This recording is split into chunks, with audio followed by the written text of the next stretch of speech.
trust, dependency, love, respect, passion, pain, intimacy, pleasure. I sit here stuck inside my head, remembering you and I analyze all those things you said. You told me you love me, you kissed and you hugged me, then you smiled, look in my eyes and tell me that you'll always be right there. Good evening, good evening, good evening, good evening, and welcome to another dope episode of I lost my train of thought in the middle of it. To another super sexy and soulful episode of PGC After Dark with your crazy rich aunties. And it is your girl Leah Rochelle in the building. We up in this thing tonight. Myself and Auntie Shell. Hey, Auntie. Hey, girl. And we got Uncle Moses in this thing. Hey, Uncle Moses. What's going on, ladies? How y'all doing? Good. How is you? Man, I'm just stepping in from this harsh winter. I know. Wasn't it cold today? Yeah, the snow is in the way. Oh, it's snowing out there? Yes, actually, we got both snow and rain. Oh, no. It started this morning. It was doing that this morning here, but it didn't last. Oh, no, it's still going on. It didn't last. Hopefully it stay that way. You're in Philly, Moses? Yeah. Oh, okay. Keep it up that way. Right. I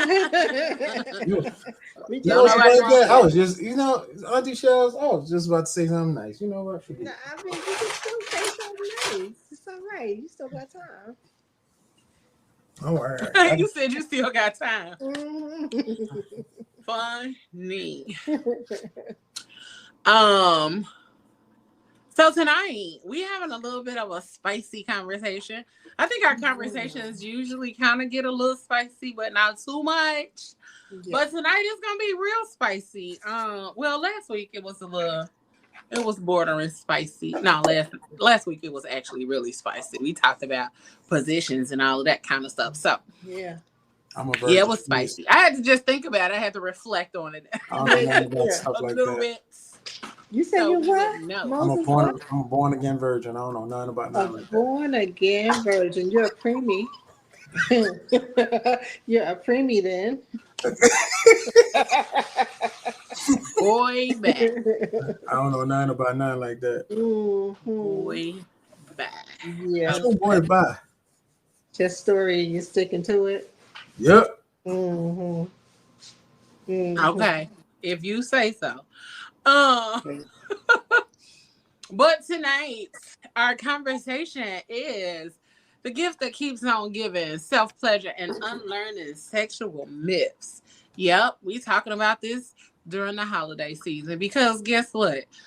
You know, the songs say, "What do the lonely do at Christmas?" Okay, Oof. And that's the answer. You know what I'm saying? We be self-pleasuring, but we ain't lonely. We just alone. Okay, there's a difference. That part. We ain't lonely. We just alone, and sometimes we ain't even alone. If you did, okay. All right. But if you are tuning in with us tonight, go ahead and drop a little hey in the comment section, or blow us a few kisses, or whatever floats your boat and finds your lost remote. Okay, hit the comment section. Let us know where you checking in from tonight. And before we get into the conversation, real deep, Auntie Shell, Mm-hmm. Did I ask how was your week? Ooh. It's been a week. It's been a week. Yeah. It's been a week. I'm happy it's Friday. Happy to be spending time with the fat fam. With us. That. Yes, but it's been a week. How was your week? My week was busy, but also restful. That's good. I did a lot of resting this week, just simply because my body needed the rest, and it was. I didn't give myself the opportunity to back out of the option to have rest. Oh, good. A lot of times we be backing out of that, like, no, I need to work, I need to keep going, no, and then that's when our bodies be out here breaking down and and we be out here sick and all of that other kind of stuff. Oh yeah. Because we didn't rest. So yes, my I turn chose is next week. I chose rest. I'm glad you did. And decided that that's what I was going to give myself this week, because next week is going to be really busy. Right. And all of that good stuff. You know, the holiday is here. And the crazy thing about the holiday season is that it just like kind of seems like it goes really, really fast, and it's like a whirlwind. Yeah. And then all the hustle and bustle, and then it's over. And it's like, wait. Absolutely. Wait a minute. Absolutely. Yeah. So yeah, that's it. That's how it works. Yep, that's how it works. Like I like it like that. Ain't nothing wrong with that. You like it like that? Yeah, I need it in and out. Oh, you need it in and out. Okay. No pun intended. No pun intended. In and out. Got you. Yes, I got you. How was your week, Moses? Tiring, but I'm still happy to be here, though. I'm glad you're here. Listen, period. I'm glad you're here too, friend.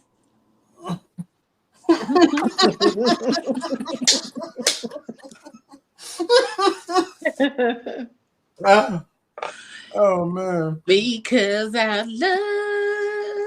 Oh man, Sexy Red is in the building. No.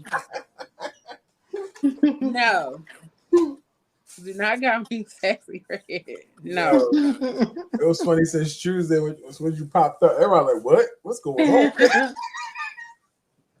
Because I switched it up on y'all asses. Listen, man. I think I FaceTime with you early in the day. I didn't see you. Didn't. We text. I mean, we was on the phone, remember? Oh yeah. I'm like, wait a minute. I know her hair was just black just a minute ago. I just I saw it. Pleasant surprise for you, huh? Yeah, and then she came out of here. We were like, everybody had something to say, and I was like, hey, relax. You see, you may probably break a wig out of some whole wig draw. He went Curly Sue on him. And just for y'all information, it ain't no wig. Nobody said it. Oh well, I thought it was. My bad. Yes. And then I got threatened in the comments. I'm like, wait a minute. It's all right, Sexy Red. It's cool. Stop calling me that. Oh, that's that rap guy's girlfriend. No, I'm just playing. That's that rap girl name. So we're gonna be sharing a lot of information tonight. We're gonna be sharing a lot of like a little bit personal stuff. So don't get on here. We listen and we don't judge. Listen and don't judge. We listen and we don't judge. Okay. So we're gonna get on here and have this conversation about self-pleasure and all of this good stuff. And one of the things I think we don't talk about enough is self-pleasure. Like we talk about sex in a lot of different ways when it comes to like the masses having conversations about sex, because there's plenty of podcasts and plenty of conversations about sex going on. But I don't think we're having the conversations about sex in this regard. Like, and then when they do talk about it, they talk about it in a taboo manner, or like it's really something that's nasty, you know, or they make it really vulgar. Yeah, they do. And it's really not. Like, it is a really, really beautiful experience when you get it in with yourself, because I think most people forget that it takes a lot of concentration. It takes a lot of, you got to be relaxed in a major way. Yes. To participate in that kind of pleasure. And so And then the other side of it is that there are a lot of myths that come along with self-pleasure too. Like, I remember at one point on social media, there was a lot of conversation talking about you entertaining demons and all kind of For stuff sure. when you decide to self-pleasure. And I'm like, what? I mean, they getting a good show, but I didn't know that's what was happening. I didn't know that's what was going on. I'm surprised people believe that for real though. Like, I really am. Like, I'm really surprised. Like, somebody dead uncle watching me. Like, what's happening? Like, who wants to think about that? You done messed it all up now. Right, you done just messed it up for me. Yeah, you messed it up for me. Mm-hmm. Like, but at the same time, I think people do anything to invoke fear or to create fear in people. Yes. And it's like, no, that's not what's happening. That is not even a part of the situation at all. So stop trying to scare me. Stop trying to make me feel a way about self-pleasure, because it's a beautiful thing. It's a beautiful experience and all of that good stuff. Are there any myths that you guys came across or heard of when you guys were growing up about even about sex in general, not just about self-pleasure, but about sex? And if you don't stop playing with it, you're gonna go blind. What? Yeah, I heard that. Biggest one. What you got? It's kind of like you would shoot your eye out kind of thing. You shoot your eye out. Oh no, listen. All I know, if you guys stop playing with it, you go blind. And I was like, what? Mm-hmm. But then again, you was like, what? You was busy on the what? Like, for real? We go blind? I didn't know y'all was gonna go blind. Yeah, man. But how does that even add up? Like, how does that even make sense? How does 1 and 1 make 2? I don't know. Oh no, you're trying to ask us to make logical sense of a lot. But no, I'm just saying, like, if we think about some of the shit that we were told when we were younger, as adults, we really believe that shit, and it don't even make sense. Mm-hmm. It has no logical. It goes to show that we was some dumbasses. I mean, it was like, if you enjoy the orgasm, you're gonna get pregnant. What? Yeah. Mm-hmm. So yeah, I was like, I don't want to be pregnant. So, I mean, I remember people used to say kissing get you pregnant. That too. I remember that part. That kissing gets you pregnant, and you can't get pregnant if you go pee after sex. It was just so many things that was told to us. And but at some point, some of us believed it. Other times, we was like, this don't even make sense. But the kissing makes you pregnant. I guess kissing was like the foreplay leading to the full thing, but they never actually told us, that kissing leads to other things that leads to the possibility of getting pregnant. Right.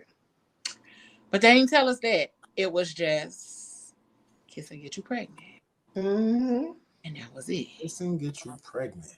Kissing get you pregnant. Kissing get you pregnant. Mm-hmm. And I didn't want to be pregnant. I mean, I used to be like, whatever. Because I still was out here kissing. Because if it was one thing I was going to do, I was going to kiss. I wasn't going to do nothing else. I kiss you. Mm-hmm. And we could rub on each other on the outside of our clothes, but I wasn't doing nothing else. She said we could rub on each other outside of our clothes. Listen, I was too scared of pregnancy. I was too scared. We could. I was like, I do not want to be pregnant. She said we could rub outside, but we ain't doing all that. Nah. No. Well, I mean, definitely we touched under after a while, they were able to go under the blouse and second base third base, not all the way. Yeah. After a while, we was able, like, I loosened up a little bit. Because when I say I was so scared of pregnancy and my mama. Yeah. No, I'm cool on it. We're not doing none of the above, sir. Yeah. So that was what it was for me. We not doing none of it. Don't ask. No. I didn't play with my mother. I still don't play with her today. She still could fight, so. He said she still could fight. Still want to fight. Girl, I feel like if mine was here, it'd be a different situation. You know what I'm saying? I'd be like, yeah. Mom's still a virgin. You know what I'm saying? Yeah. I would tell her that. I don't think she believes in that either. I would tell her that, except somebody else told my mama that I had lost my virginity before. Which is wild to me, man. Wait a minute, somebody snitched you out? Mm-hmm. Somebody snitched you out? That's foul. You didn't fuck them up? Somebody that was supposed to be my friend, she got mad because I told my other friend before I told her. Mm. Oh, you violated. Then we had a falling out, and instead of just minding her business, she decided to tell my mama that I had lost my virginity. Ooh, boy, she would have got some street justice that night. Wait a minute. So all right. So what was done? So what was the repercussions? Oh, I just stopped fucking with it. I just want to know what Big Leo did, because Big Leo be in the hood, and Right. Big Leo was in the streets of Gary, Indiana. Nah, I just stopped fucking with it because she was blood walking off. Shut up. I just stopped fucking with it because I feel like if you're gonna go you went that far, you just somebody I don't need to fuck with at all ever again. And I haven't. You know what I'm saying? It's just why did she care though? Huh? Why did she care though? I don't know. Like I didn't even care to ask. Like, I think the one time that I saw her after that, like, she just kept trying to, oh, I'm so sorry. Girl, fuck you. You ain't even because what?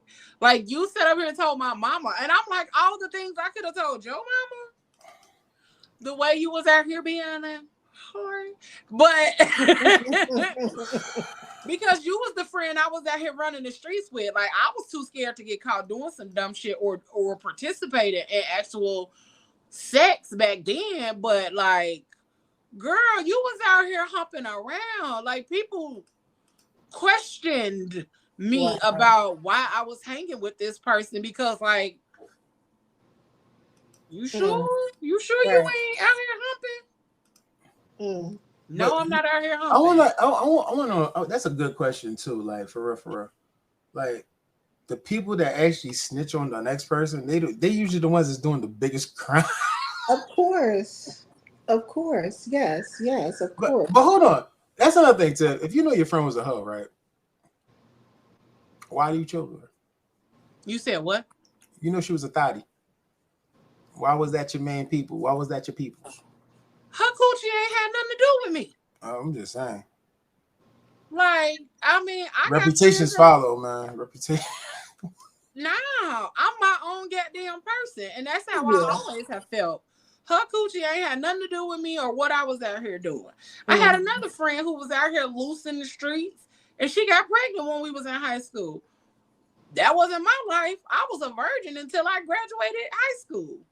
So I mean, that's normally how it happens, right? You hang out with a group, or you hang out with your crew, and somebody wants to experience faster than you. Mm-hmm.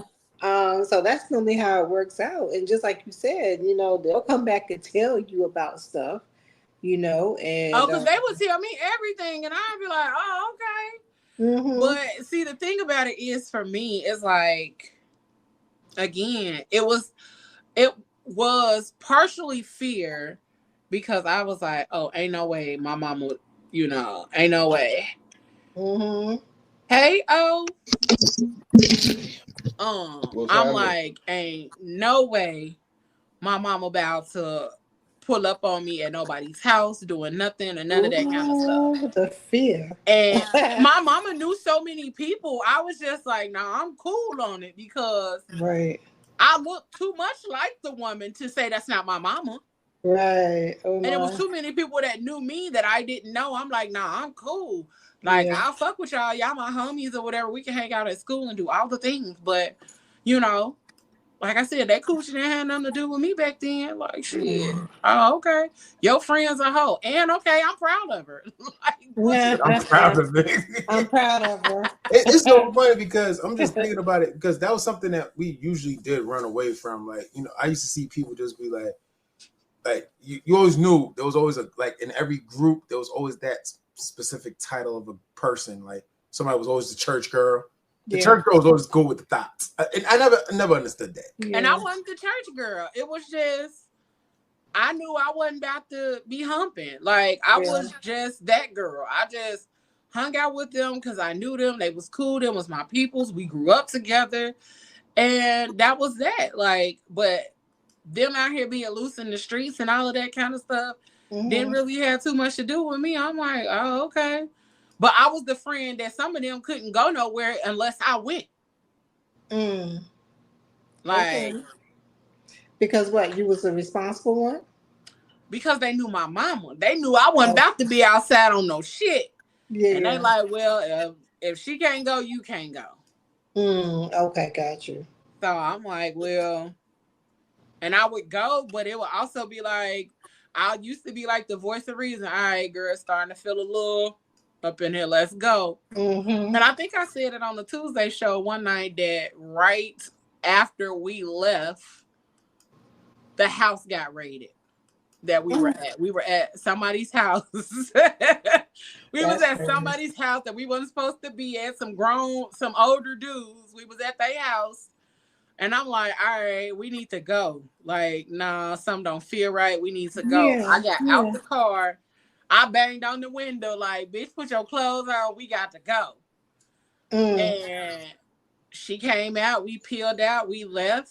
And later that night, her dude's brother called her like, yeah, after y'all left, such and such. I was like. So wait. Because, wait. She was in there she was doing the nasty stuff because you was like. She was in there doing whatever. I don't know. I didn't know what she was doing. I just assumed she was in there doing it. I banged on the window like, bitch, put your clothes on. Right. Okay, we got to go. Yeah. Because I was just like, something don't feel right. My stomach, I'm getting nervous. We got to go. We got to go. And that has always been my thing. If I feel like something about to happen, some shit about to shake, now we got to go. Yeah. And sure as shit stink, right after we leave, some shit be done popped off, and I'll be like, see, that's why we left. Yeah, good thing though. Good thing. Yeah, so they be like, nah, if she couldn't go, y'all couldn't go.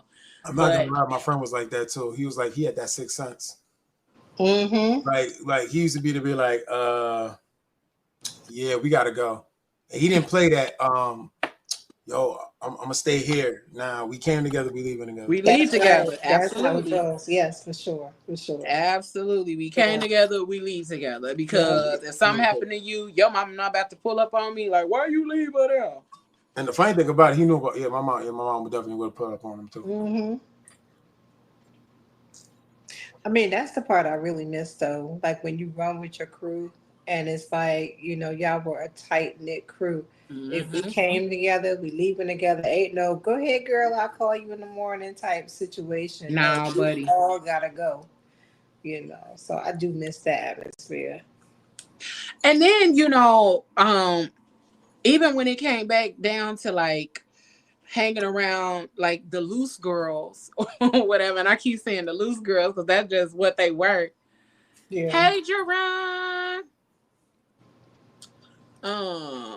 Listen, she was jealous. That's what she was. But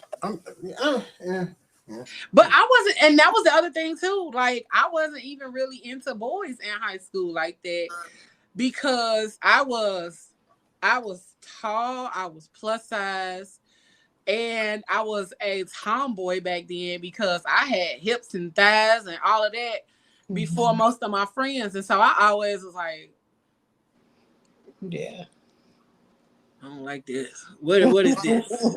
I don't like this. You know, I'm like, They look like little sticks, and I'm over here. Mm-hmm.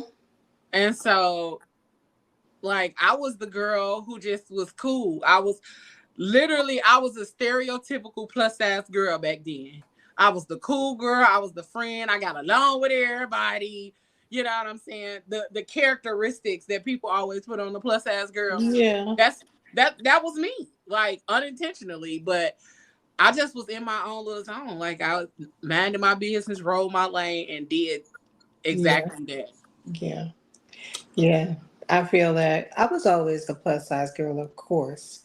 With me being short and curvy, I developed fast, and the boys was like, they saw titties and they were like, damn. They saw ass, it was like, damn. They saw hips. And I didn't know shit about sex for real, Not except for what. nothing. Okay. Yeah, nothing at all. Nothing at all. And the sad part about it is I attract everything. Like I attract the boys my age. I attract grown ass men, the pedophiles. Back then I didn't know them motherfuckers was pedophiles. But That part, okay. yeah. But Because we I didn't attracted know. those We just people. knew they No. was way too old to be talking to us. Yeah. Yeah, yeah, yeah. Yeah. Yeah. Walking to school at I think I was like maybe 12, 13 years old, and this older guy, like he was so smitten with me because, like I said, I had a woman's body and a child, I was a child still. He bought me jewelry and earrings. He was like, come here, little sexy mama. He was like, I bought this for you. And like Got him. it was like flirting and stuff like that. But then when it got to that part, I was like, oh shit, no, this serious. He done bought some damn jewelry. By the time I got to school, man, I was in tears. Teacher was like, what is wrong with you? And I was like, look at what somebody gave you. And I was like, oh, that's pretty. I was like, no, it's the man at the meat packing house. She was like, man. I was Right. like, Because yeah. what? Mm-hmm. We finna go. Yeah. We finna go get your mama. Because And they did. And the rest of my family, like my whole crew was at that school, like walked me past the meat pack and they showed me the guy. So I was like, oh, well, too. But the rest of my friends told, because we always walked in a clique, so they knew who the person was too. They was like, we'll show you Uncle such and such. We'll show you. Like when I say my whole family showed up, they, my family rolled deep in cliques. So yeah, and I think even back then, as we were growing up and developing, like a lot of people didn't learn, or a lot of girls didn't learn how to like handle their bodies because their bodies were developing faster than their minds, and so it was grown men trying to talk to us, and we like exactly. and But and a like, lot of times it was when we were uh right at that age where we were like 11 or 12. I remember I told and I still had ponytails. That was the thing I never understood. yeah, I was the girl who wore ponytails, like pigtails, until like I was in high school. So like one ponytail was never really my thing. I would do it every once in a while.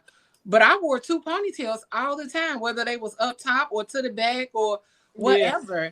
But I think I was like 12 and it was a grown man trying to talk to me.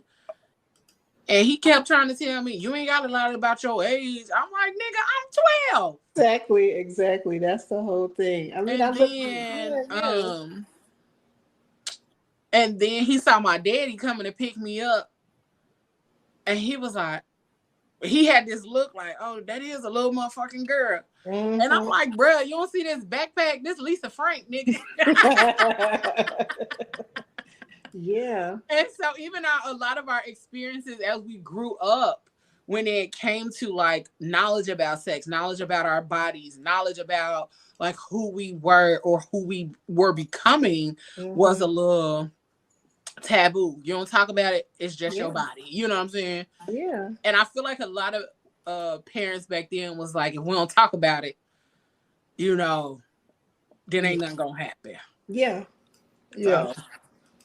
And I think that failed us a lot because it was so many of my friends humping. And when they used to tell me about the stuff, it just used to be all of the conversation. And I just used to be like, oh, okay. And everybody had this story about their first time. And I was like, yes. I'm cool on sex. Y'all making it sound like it's disgusting or it's just painful. And I'm like, No, I mean, I didn't get those types of stories. Like, of course, back in the day when I was growing up, it was like all the soap opera shits, like One Life to Live, General Hospital, All My Children. So they made it seem like it was like straight out of a love scene for one of the soap operas oh and whatnot. Lord. So, and then of course, with all the music that we was listening to back then, Ready for the World, what was it? Mhm. Let me love Can you. you Exactly. So I was like, love Okay, yeah, you look like you was down with Two Life Crew. Mm-hmm. I Yeah. was down with a whole lot of stuff, right? All But right. the All the right. the, All right. All right. the Okay, we thing got it. with me was I was the quiet good girl. The quiet good. Oh, so With you was. but You saw she put them good girl in Yeah, quotes. yeah, I was the yeah. quiet good girl, but I the mean, she was the problem menace. She definitely was I the menace. wasn't a menace because I knew my body was attractive, right? Because of course, like I said, I didn't even have a training bra. I don't even know what a size A was. I went straight to like B, C. I didn't even have I was in a size B for like maybe 2 weeks. So I went straight all the way up To a real the bra. bra scale and everything. And forget about the clothes. Like I couldn't wear the trendy shit that my friends was wearing. I was all the way up in the misses in Macy's and shit like Girl, fuck the missus. I that. hated that section. So I mean, I was a little bit more mature, for my age and stuff like that. But so because of that, some guys were scared. Like I like what she looked like, but no, I'm not trying to mess with her because the guys probably told like their fellas probably told them, don't be fucking with these girls because you can get somebody pregnant. So they did. They liked me, but because the shape of my body, it was like, no, I might get her pregnant. So they never really talked to me, and I never equated the two. I just thought that I wasn't the sexy one, but I was. I just wasn't trying to give nothing up, and the little fast ass girls will give it up.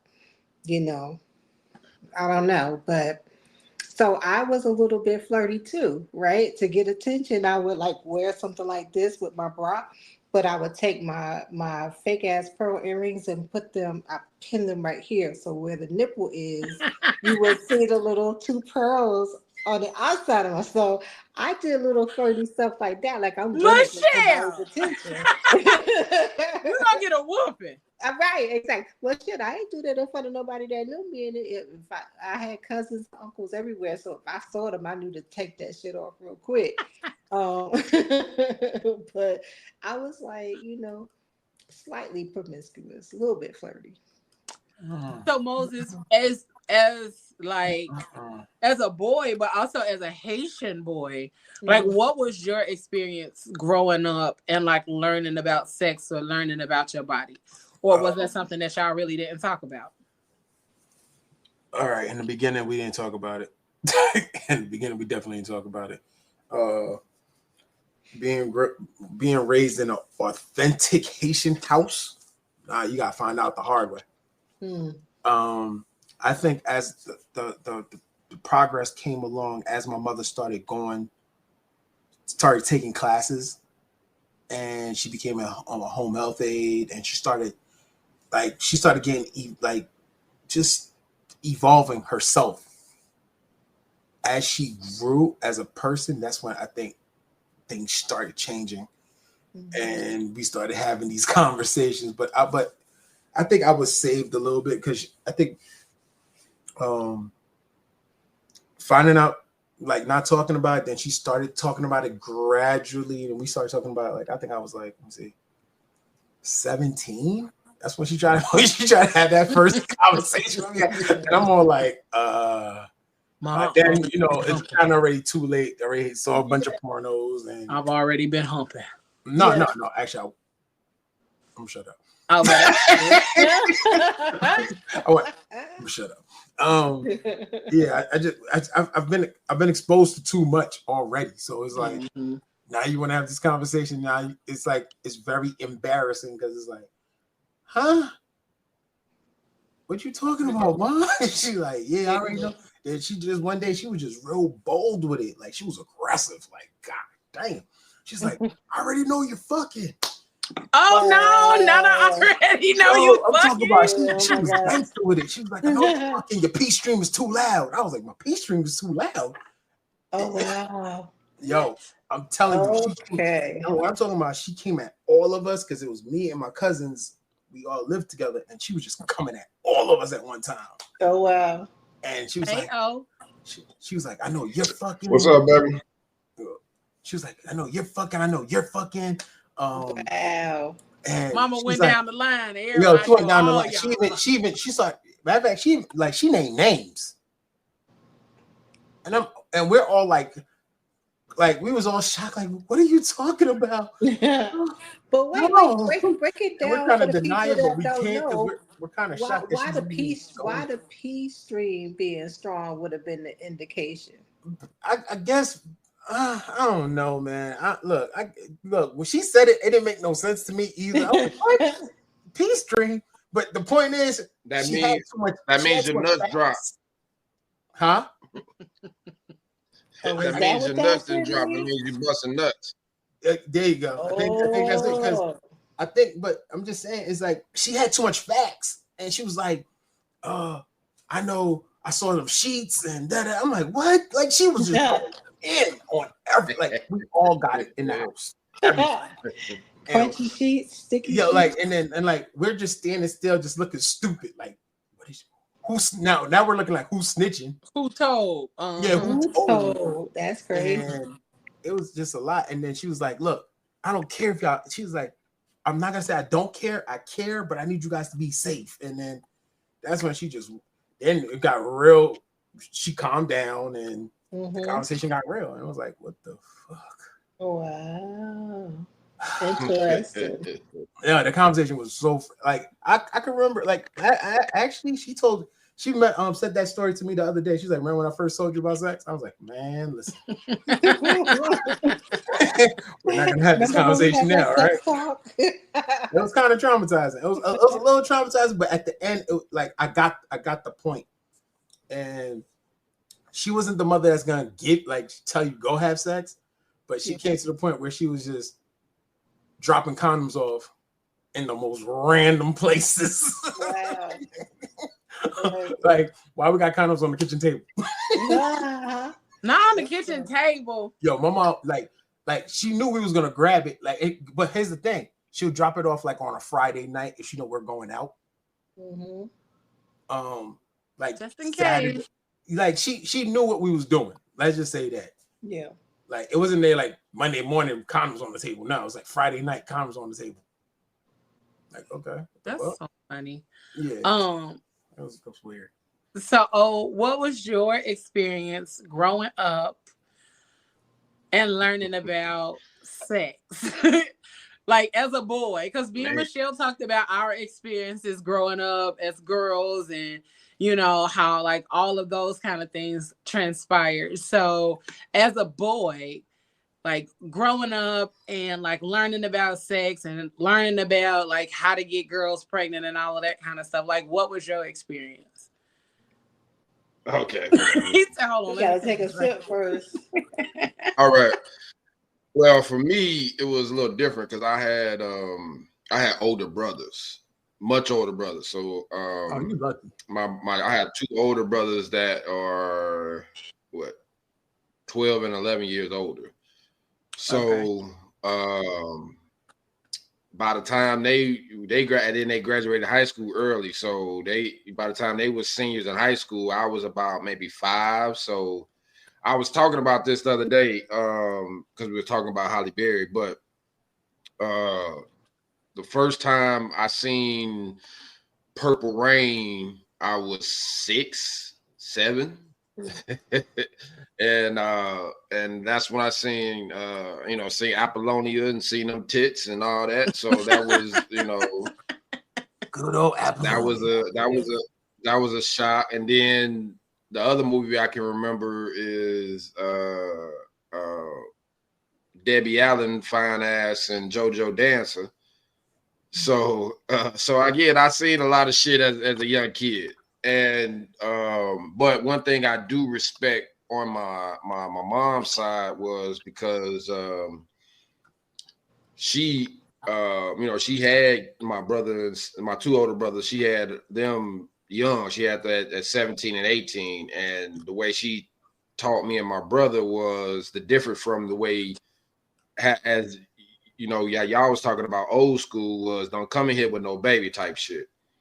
So that's how it was with old school, so that the fear of it. And then I learned later what that is it's like an Eve, the Eve syndrome, where you fear someone into doing something and then they do it anyway out of fear. So my mother with me and my brother, she was more direct.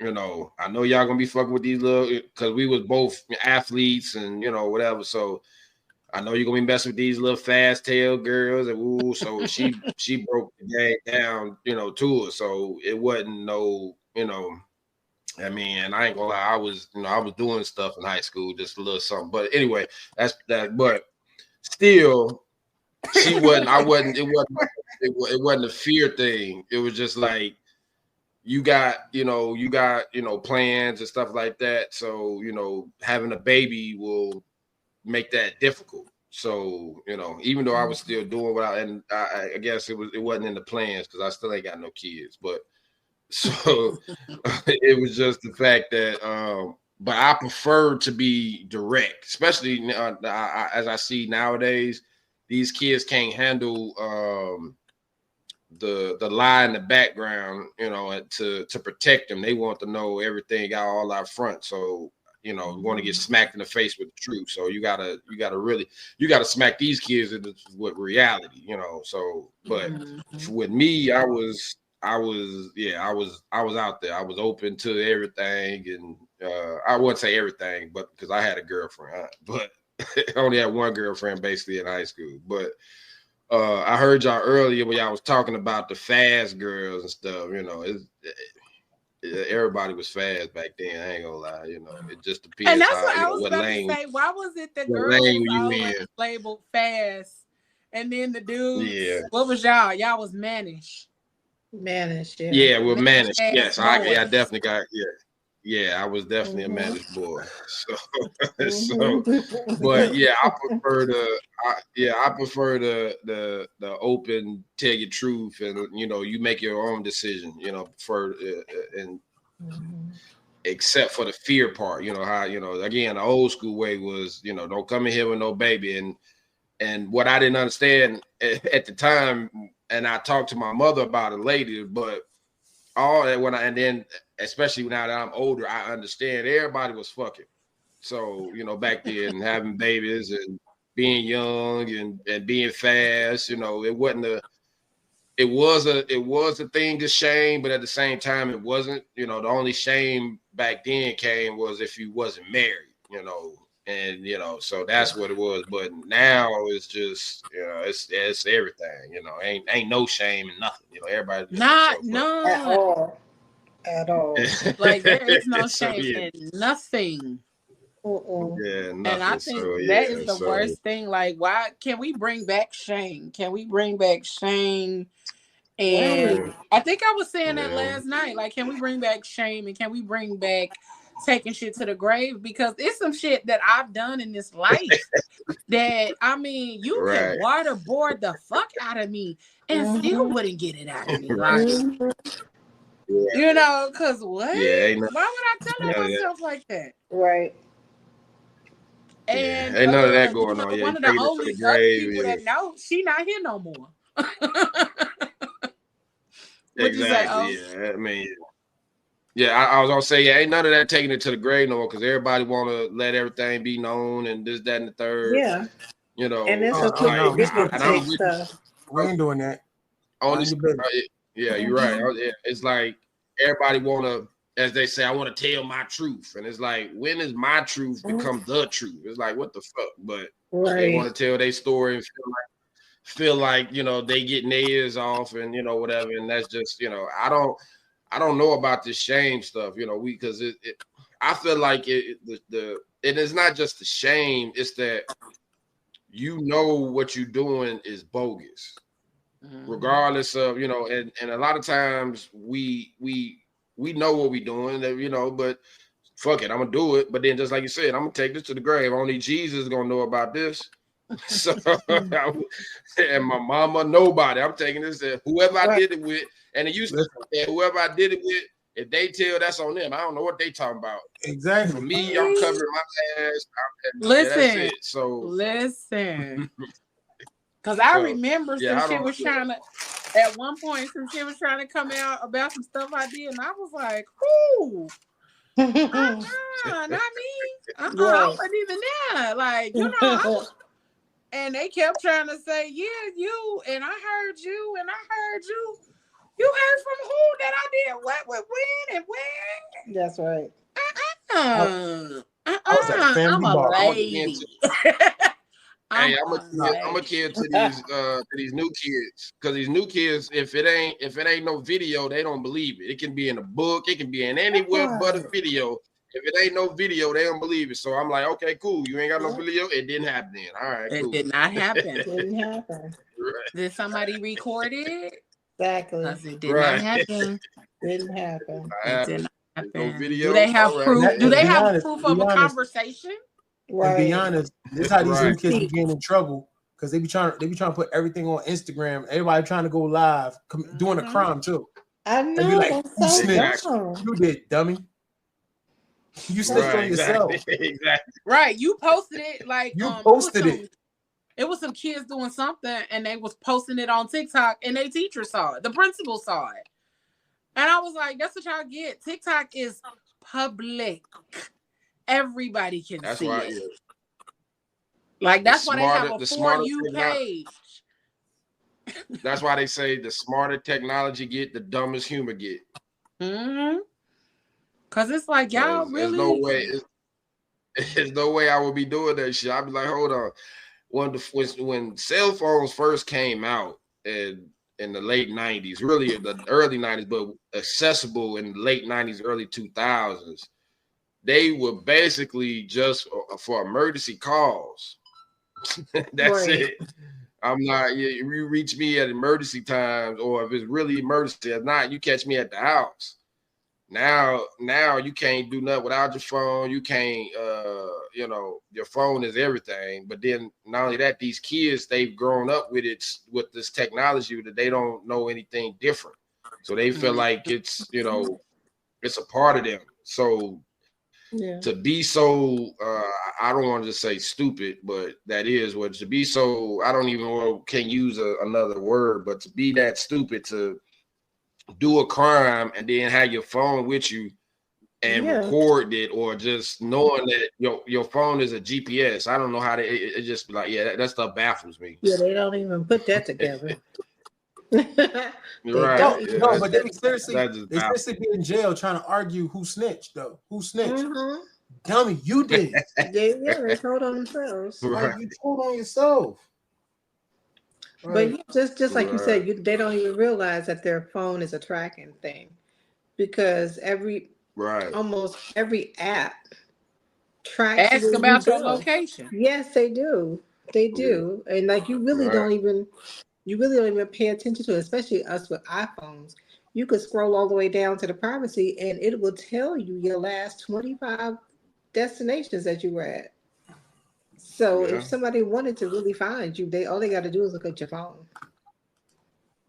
I think that's the first thing people are doing now. They're going straight to your phone, straight for your locations. Yep, straight to the location. Straight to the location. Yeah. And then the crazy part about it is, folks be up here lying like, no.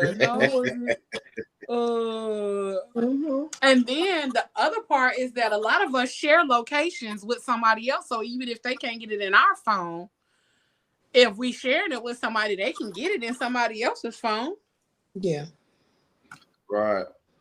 And just like you said, people with iPhones, that I just see the statistic, right, with this this lawyer, because I'm Android, but I do know people would have iPhones, everything goes together. So your iPhone is connected to your MacBook, to your iPad, and all this different shit. And the lawyer says so many times people get caught up in adultery because Yeah. because their kids got the iPad, and then they creeping, and they I'm like, how dumb can you be? Like, location is right there. Yep. location and text messages, all that shit it goes Everything all is through the on the same. cloud.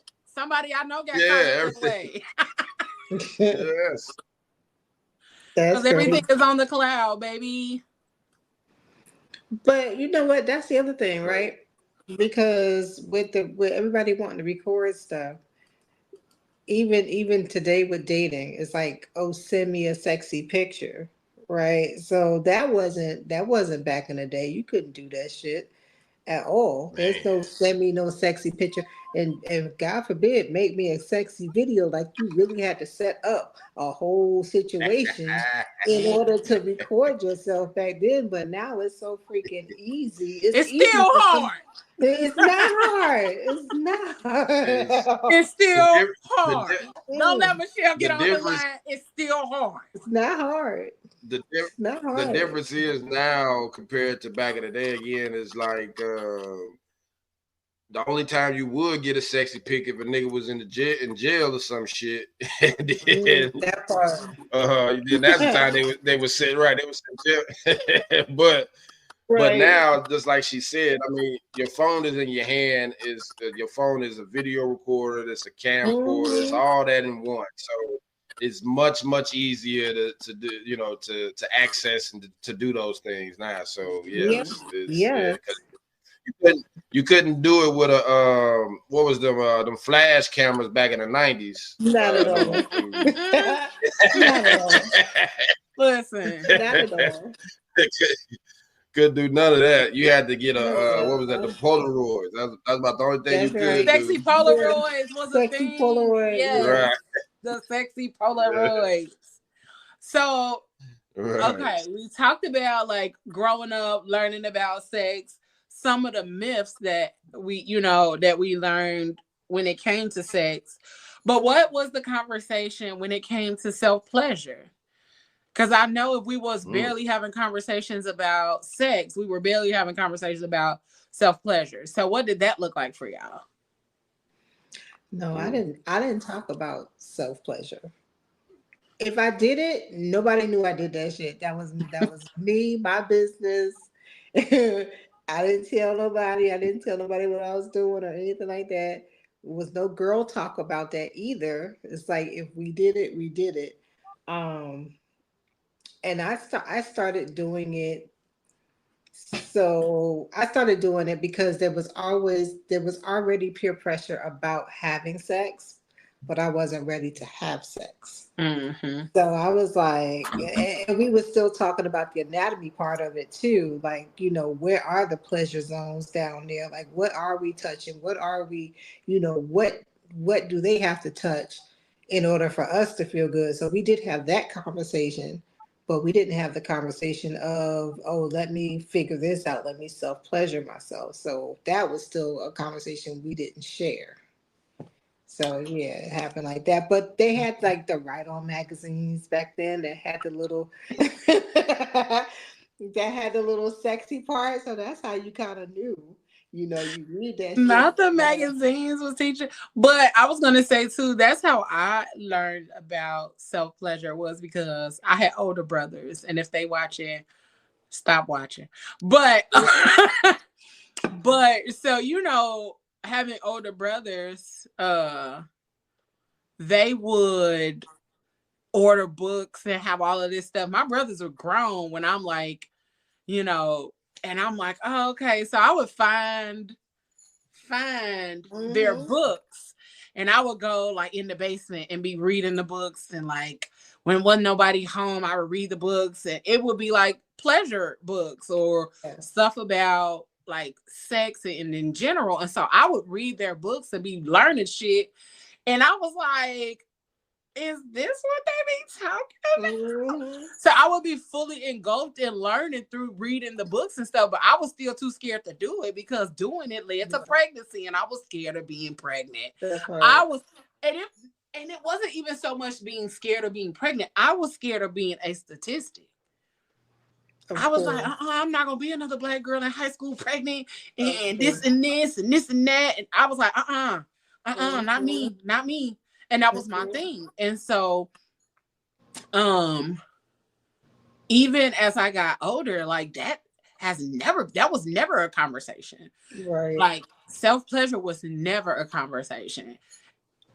Sex was barely a conversation. And so even as I've gotten older, it was like talking with my friends about sex was how we learned, or like how we learned what we might wanted to try, but also learned like, I'm not doing that.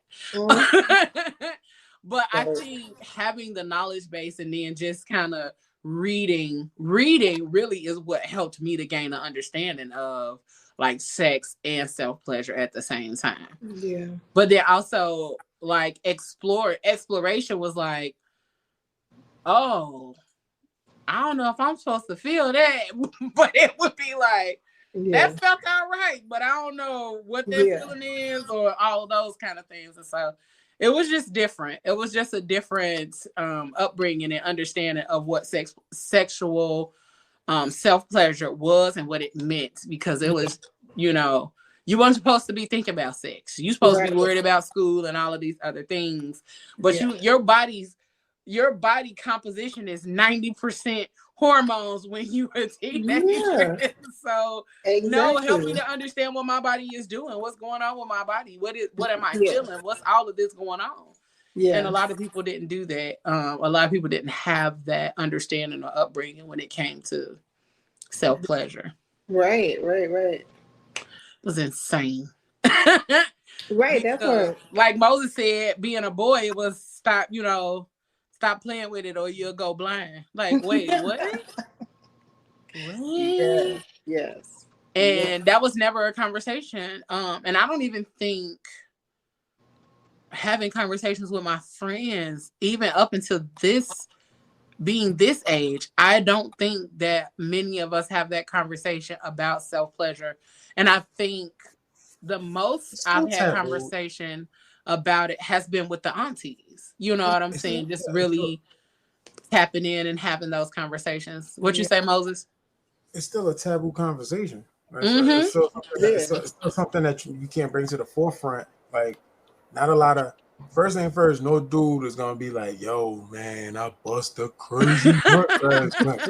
Like, nobody, like, it's more funny because you say that because I, like, when I used to work, all right, for example, back in the day when I used to work at Amazon, like, you hear girls talk that crap, but you'll never hear a dude just come out. Like, girls will actually say it out loud. Like, they had to rub one out. But you ain't ever gonna hear no dude talk about, like, I mean, the ratchet girls. I saw your face, Kiki. I saw your face. Yeah, some ratchet girls, they're gonna say that. And I'm like, look, I was in the mood. I had to bust one out. All right, cool. But you ain't never gonna hear no nigga be like, out in the open, be like, yo, I had to buzz when I couldn't find nobody, so I had to rub one out. I got to be mindful about it. You know what I mean? I had to call this, shorty over, but nah, nigga, I wanted to get some sleep. I had to rub one out. How about that? That part, which is why some people do it too. I'm not gonna lie. No, let me shut up. Good night. Yeah, go ahead. You want the after dark show? What you inhibiting yourself for? Nah. Right. This ain't my regular scheduled program right now. I'm on. Right. That's why he nervous. He ain't used to being on here. I ain't catching me in no Tuesday. shit. No, it's on a Tuesday. Show. You don't have to hush. I just think, like, more recently, I've had more conversations about it with the aunties because we talked about, toys and all of that other kind of stuff. And then even just that part is like, it's always funny talking about toys with other women because it'd be like, we learn like the stuff each other like and the stuff. And it'd be like, girl, what you doing? And don't like. And don't right. like. And don't like. And then be like, I remember at one point, we as sisters, we started kind of having conversations about those kind of things, and it was even awkward then because I'm like, I don't need my sister to know about this, but then it's also like, no, I need to ask my sister about this. Mm-hmm. No, I'm out here like my sister needs to know about this. This is good right here. Somebody, Listen, okay. somebody better tell somebody and tell somebody else. Like this Exactly. is what needs to be spread. And this picture is, Get your I own. found this picture from a long time ago, when like, I don't know who ordered it, but somebody ordered something and it came and that motherfucker was about this motherfucking big. Oh wow. And we all was like, the box was heavy as fuck. It was so funny. And we just was playing with it and just like holding it in pictures and taking pictures with it. Like it was a prop. It became a prop because we didn't even know what the sizing and all of that kind of stuff. It was just so funny because when it came, we was like, wait, who's using that? Because what you gonna do with it? Listen, it became a prop, and I really think it ended up going in the trash. I don't know. Right. No, it was literally a gag gift. Sorry, I couldn't help it. I'm sorry. Y'all know I'm corny. Y'all know I'm corny. Nadi was thinking about getting one of those fleshlights. I wanted to buy a guy a fleshlight. But can we talk about that too? Why is it always dudes get looked at sideways when they buy toys for themselves? They should. Because all right, honestly, it look.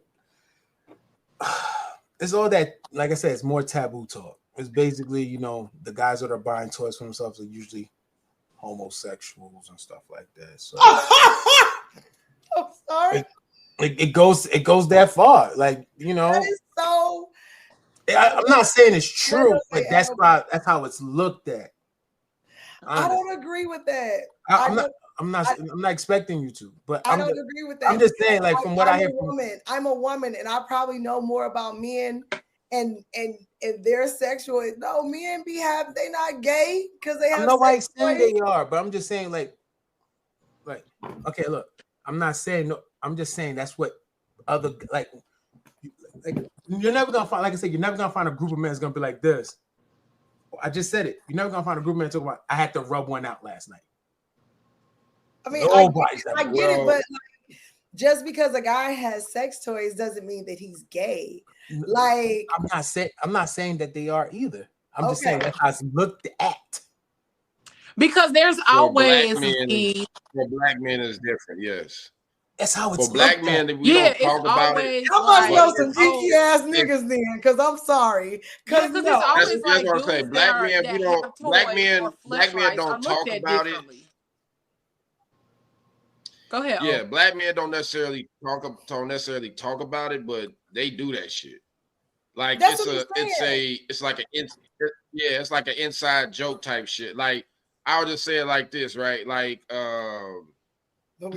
like when the internet first started popping up in the early 2000s, when you got if I ask a nigga who Pinky is or who Cherokee is, the nigga know who those chicks are. We all know, and it ain't cause she's a world-renowned thespian. She's a porn star. She's a not porn the world-renowned thespian. I mean, she's a thespian in her own sort. Yeah, that's why they're called porn stars. They're not thespians. My point, but I mean, it's in her own sort. Yeah, they're called porn stars. So it's not literally actually unspoken unless you go over your people's house and they forget to put one up. Exactly right. Right. Nobody's spoken, but niggas know the deal. Yeah. Nobody's gonna. Now they raised you. Literally, okay. I'm gonna say it. Pinky, Pinky and Turkey raised me. Yo, that's the facts. That's the facts. So matter of fact, that was sex ed for us. Pinky, that's sex ed for us. Right. That was literally sex ed. That's how we knew. Well, I just want to speak on behalf of the group of men that I know that are very confident in their sexuality and extremely heterosexual, that have toys, that purchase toys, that enjoy playing with toys, and all those things of the sort. Because there are plenty of heterosexual black men. You know that as a woman. I'm not disagreeing with what you're saying. I'm just speaking on behalf of the ones that I right. And they're saying that you know that as a woman because, like, if You deal with and Moses were friends, if they were friends, they wouldn't know that I understand all of that, but what I'm saying is they're speaking from their perspective, and I'm just telling you, like, this is how I know. Like, it ain't no judgment, because dudes be having collections way bigger than ours. Oh yeah, we know that. That's that new. I'm I just talking want to let you know about that's that new wave of dudes that are now opening up. Yeah, because it's because if you think about it, prior to now, men were not actually having conversations or talking about them purchasing fleshlights and all of the pocket pussies and all of that other kind of stuff out in the open. They were not having those conversations. First thing first, we have a hard time explaining that's our feelings. What makes you think we're gonna start talking about a pocket pussy? I have a hard time telling you I like you. Figure that out. Nah, see that. So you think see, no, that's what I would say. I have a hard time telling you I like to other men. I would say yes, but when you're actually fucking with a chick and you dudes do that. They will be way more open and freaky and nasty and open their exploits to women than to other men. Than other men. Well, wait a minute. Let me say this, right? Chris Rock has this joke, right? And it's really apropos. He says women don't downgrade in lifestyle and men don't downgrade in sexual experiences. So what he was saying is once a woman experiences a certain type of lifestyle, that's what she requires. As the jokey said, the first time you went to a nigga house, oh damn, I ain't got the fuck on the couch. No, I ain't. So now you require every nigga to have a crib and have this and that. For the man, he was like, when you get that real good head job and she play with your balls and a ticket like that, every chick you fuck with now got to do that. You can't, you know what I'm saying? Because that's what I like. Right. So that's what I like. So that's pretty much how it goes. So when a man experiences a sexual experience and he likes it, whichever chick he fuck with after that, she gonna have to do that, or she gonna be the ones that get left behind. And the same thing with the lifestyle with the men. If he ain't keeping up with the lifestyle that she used to, it's again something is gonna have to move around. You feel? So that's kind of how it is. Because men, we like, not just men, people, we like what we like. So when we get to a place where we start speaking to people about the things that we like, and we saying, "Hey, I like this," and hopefully you can do the things that I like, and then I can keep liking you. I mean, but there are so many more aspects to love. There are so many more aspects to relationships than those two. I was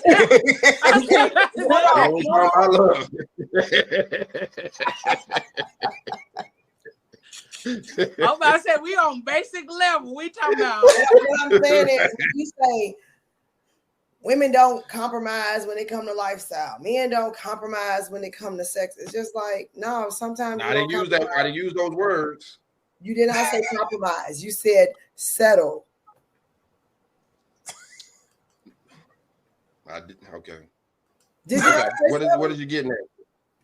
All right. I'm saying, but that's just it's just such a end point for it. You know what I'm saying? It's like, no, because you compromise. Like, everybody not gonna have just an amazing sexual experience. You know what I'm saying? Like, true. You hope that every encounter gets better and better, but that ain't always, and it ain't usually the thing. You know what I'm saying? It's like, right, but that's not what I'm saying. That's not what I'm saying. What I'm saying is, as a person, you like what you like, and if I'm a dude and I like my chick to tickle my balls, and even, I'm being facetious when I say this. I hear you. So I'm being facetious when I say this, but if I like her to tickle my balls and play with my booty hole and all that type of stuff that people like, if I like that and she does it, and then just so happen me and her break up, the next chick that I get with is gonna have to do those because that's what I like.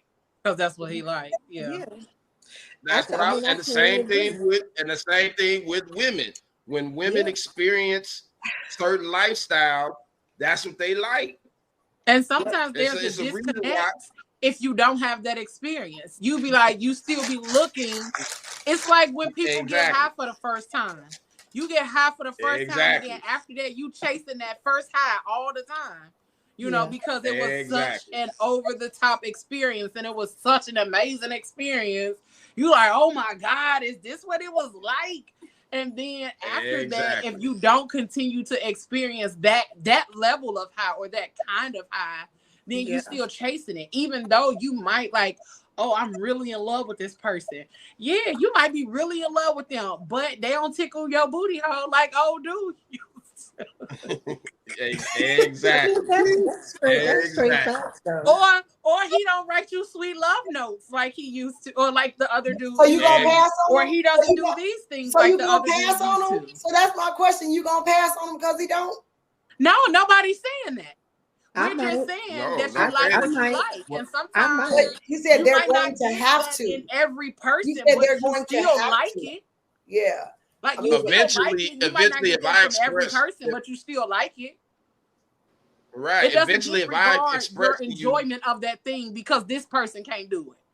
Like exactly, I could date somebody who don't like roller coasters, but if I love roller coasters, I still want to go to the amusement park. You just gonna have to go with me and not get on the roller coasters. Right. Facts. That's exactly what it is. Exactly. Because if I express to you, go ahead. Yeah, go ahead. I'm sorry. Go ahead. No. Go finish your thought. I'm not gonna forget mine.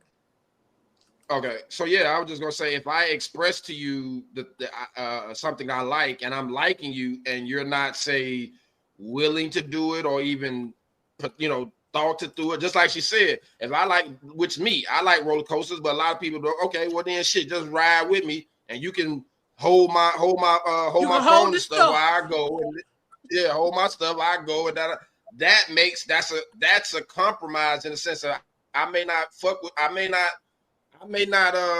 be able to tickle your booty hole, but then okay, I can get you to something that may work with it or whatever. You know what I'm saying? So we can that's the compromise. If you ain't willing to meet me halfway in my shits, then that's when you say, yeah, I'm gonna have to pass on you. But if you willing to compromise, hey, I give you a prime example. And again, I'm speaking for me. I give you a prime example, Kiki. I go eat with you all the time. I don't eat none of the food that you cook.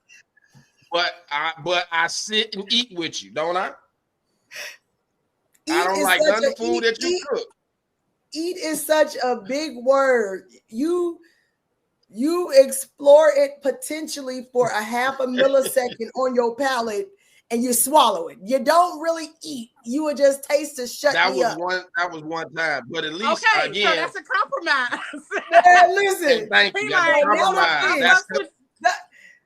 Auntie Shell, the amount of fish he tried. But he tried it. I love my best friend. I love my best friend, y'all. He was like, what is this, a magic trick? What is this, a magic trick? But he did. I get it. I get that you tried it. I appreciate when you try. I appreciate when you eat healthy food and different food and new food. That's important. But if you didn't, that don't mean I'm gonna pass on you as a person. That's all I'm saying. No, that's true. But that is true. But at the same time, I'm still compromising because any other person, you know me, I don't do that for nobody else. I mean, I don't have any, thing to do with what anybody else. See, there you go with that shit. I ain't see. I'm just that's what he's talking about. I'm so inspirational. I just usually, Girl, shut up and lean back. There you so go. inspired. There you You're so inspired. There you go. T-Ron said, somebody on TikTok said you're not really a freak if you only go for the opposite gender. Discuss.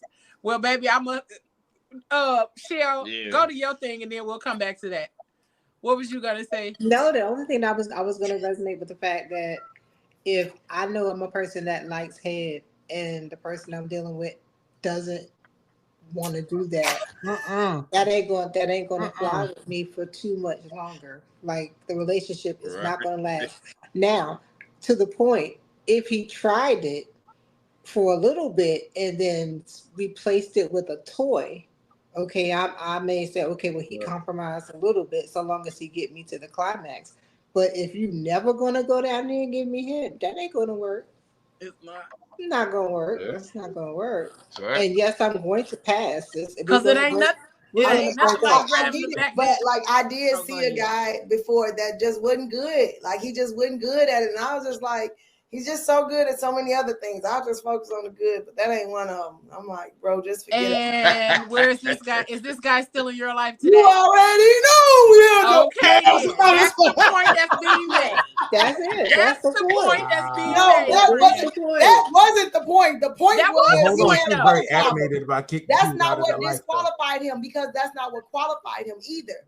That's not what qualified or disqualified him. It was just definitely on the cons. It was high on the cons. Right. So he didn't say that there are definites. He didn't say that it was a definite thing. He said, but if you like what you like and eventually you're not getting what you like, there is going to be something that is going to steer you from that. I don't have a problem understanding what you guys are saying. I'm just have a different perspective. Like y'all, and that's fine. But like y'all challenging what I'm saying. The delivery was as though you didn't understand. No, it wasn't as if I didn't understand. I'm saying for me and my experience. You get what I'm saying? I'm like, so you would keep the dude that didn't give you head if you liked it? You said, did I keep them? Would you keep them? So this is the thing, right? So I had entered this space in life where I was like, I just want to make sure that my not check off list, but the things, my things, all of my things that I want. I had to kind of come back to myself and, kind of figure out what I was going to do. So I went into a very strict method of dating. You get what I'm saying? So I was getting to know people differently. So I'm getting to know him. I'm into him. We're not intimate yet. So I don't know you got trash head. You know what I'm saying? Right. Like, you're a great guy. Well, what I think, you presenting yourself as a great guy. Yeah. And then we end up becoming intimate later on. And I'm like, ooh. So now I see all of your flaws. I get it. So you got bad head and you don't brush your teeth as soon as you wake up in the morning. And you talk to your baby mom too much on the phone. And never mind. I'm just pass on you. But trash head could be fixed. Let that shut up. Trash head could be fixed. But someone who don't want to give you no head is never going to be fixed. No, trash head cannot be this guy was trash head could be fixed. You could fix it. No, he was uncoachable. He treated it like damn. He was like, I was like, if you don't, he just didn't. He simply did not enjoy it. So no, he was like, I was like, what are you doing? He didn't enjoy it. He did it for the sake of being able to say he did it. Right. That was in his mental. Don't do me no that was in his mental. Don't let me just do this because it's part of sex or because that's the expectation. Bad. Don't do something just because it's the expectation, baby. If you're not good at it, learn how to be better. Learn how to fix it. Hey, practice. And I'm not at the age where I'm finna teach you neither. Know how to do it. See, I can teach somebody. I'm okay. See, that's what I was about to say. If they're willing and they there you go. You know what I'm saying? But trust me, I can't go into the details here, but trust me, he had so many amazing factors that should have been great that just were not. He just kept coming up short in so many areas. Like, you would think that because people, certain people are well endowed or they're this or they're that. That means they're going to have this sort of performance. I mean, it just was like C-, D+ all around the board when it came to the intimacy. C-, bro, like do better. That is not my expectation either. C-. C-. He was stupid. And then here I am. I'm like, am I getting ugly? Maybe I'm getting ugly. Do I deserve that? No. You got me doubting myself. You gotta go. No. Okay. Man, that was deep. That was a jump off the edge. Am I getting ugly? That was one of them. That sex was so bad. Right into the street. That sex was so bad. I had to ask myself, was I ugly? You just threw yourself right on back in the street. Like, wait, what? Am I getting ugly? No, man. How about that? All right, it was just trash. I don't know. It was so trash. I was like, all right, let me say this. Let me say this from a man's perspective, because a lot of the sexual encounter, a lot of times the pressure falls upon the man, right? And what you looking at? So what happens is there's not enough intimacy in the conversation about what you like and how you like it, because we don't get to the point where we can say, we don't feel confident in telling the partner a lot of times, hey, I like your booty like this. I like you to move it like that. We got, especially because of the fact that we at this big age. Again, we didn't have experiences. So now it's like, okay, I like you as a person, but now when we get into this sexual thing, it's like, okay, we off in some kind of way. So sometimes some people, they are bad, or I don't say bad, because I'm gonna say this. I believe that when you're truly intimate with a person, you don't necessarily have bad sex. Because when you're truly intimate with a person, you can, again, help that person reach the woman, like Shell said. You can help her do other things to get her where she need to be. Now, again, I know my man, he's a Haitian. I know them Haitians and them Jamaicans, they don't like eating pussy. So, Wait, Moses, is that true? Let me lean in. Is that true, Moses? It's true. Look, ladies, we had that conversation about Jamaicans on one of the Tuesday shows that they were saying that Jamaicans just don't do it. Look, let's lean in on 3 ladies so we can hear what he got to say. Is that true? Is that true, Moses? Huh? What happened? Everybody say, huh? Is that true? Is that true? What's true? I said, and y'all culture, Haitians, Jamaicans, y'all don't eat pussy too much. That's too much. That's a no-no. No pum pum eating. That's some old school Haitians. I'm well diverse down there, buddy. Oh, shout out to the new Haitians. Period. Come on, shout out to the new Haitians. Haitian boy. I was born in Haiti, raised in Brooklyn. The modernized Haitians. He said he'd eat you up like dirty rice. I love it. Yeah. I don't know none about it. Wait a minute. Let me go back. Okay. T-Ron said these social constructs really got folks all out of whack if we being real. Black men get restricted because we are expected to be, and that's why we don't talk about that stuff. If you tell the next girl you like something extra as a black man, it's a wrap. Remember when black men couldn't admit that they ate coochie? Facts. Again, I'm not old enough. I would say this. Again, that was the social would say, yeah, black men, but that's bullshit. Niggas was eating pussy. I heard Richard Pryor in the 70s was talking about eating pussy. I mean, I was listening to Richard Pryor joints in the when I was a kid, and his records is in the 70s. He was talking about eating pussy then. So, I mean, it was. But again, the joke was niggas always complain about they don't eat pussy, but they do eat pussy. They just don't admit it. I mean, the things was going on.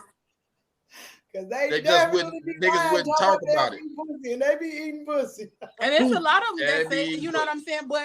But remember, it was a point in time where girls used to be like, no, I don't do that because You know, because that was a thing too. Like you was a freak or you was just out in the street Yeah. if you was admitting that you was giving head. That's right. Yeah. And then, you know, like for a long time, I used to be like, that's for white girls. That's where the phrase that's where the phrase That used to be head my come thought from. when I was younger. Right. Yeah, That's that's where where the the phrase chicken head come from. Matter of fact, that's the reason black dudes was dealing with white girls because they was the only one willingly to giving head. Mm-hmm. It wasn't even a struggle. Look, Kim told us that. They said suck cock just to get to the top. She told us that long time ago, you know. I was talking about and being with other men. None of this is new. Yeah, like that's what Tutti Frutti is all about. But you know, we gonna wop bop do bop. That was talking about, you know, that was talking about being with men. But he couldn't say because the real lyrics is Tutti Frutti good booty. Correct. And he couldn't put that out because it was talking about having sex with another man. So he had to change the lyrics. Thank God. I didn't know that. Yeah.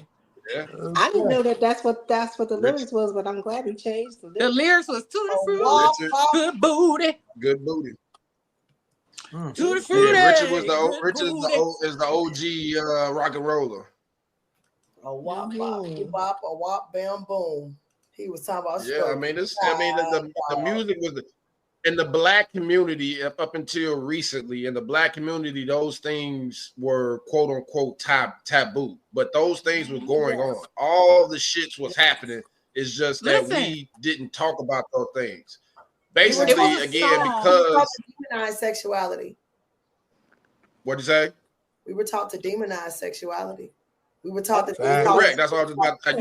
You took the words out of my mouth. Because of slavery and the things that happened to us during slavery, those sexual deviant things that that Master and even Miss Master was doing, those things, you know, were done, but they were all in the back house and wasn't talked about.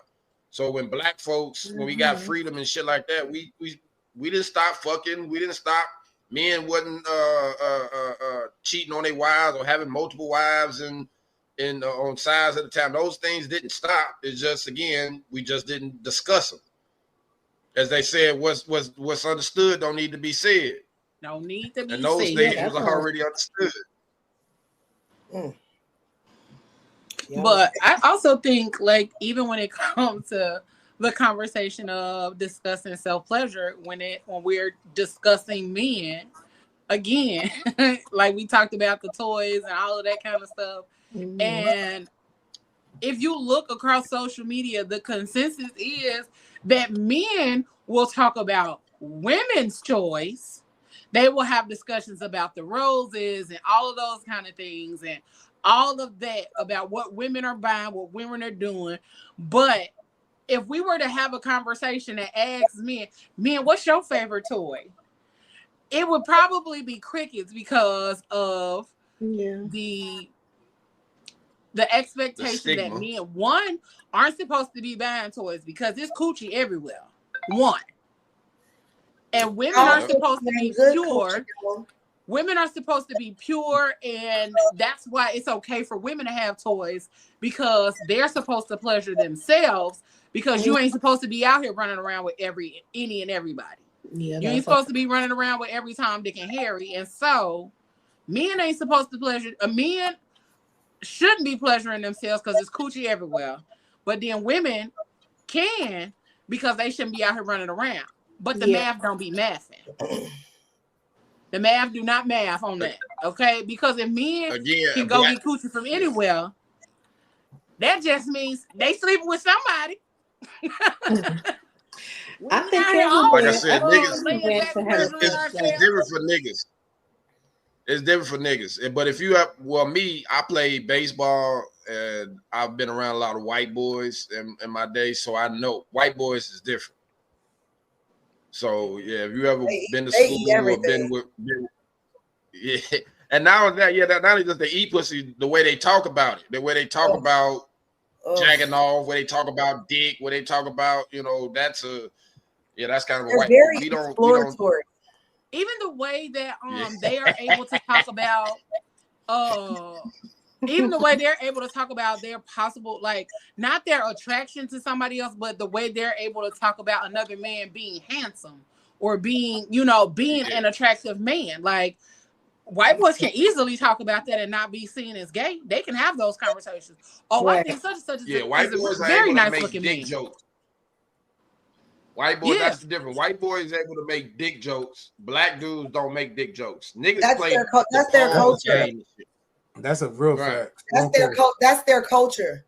That's part of culture. Right, like, but there is no shame. Like, there is shame attached to right. Like, what do they have shame in?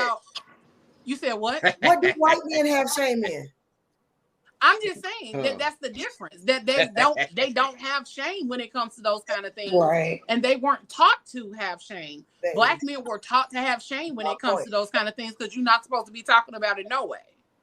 Like you said earlier, it was demonized. So we're not supposed to be having those conversations no way. We're not supposed to be out here talking about black men ain't supposed to be out here talking about their dicks.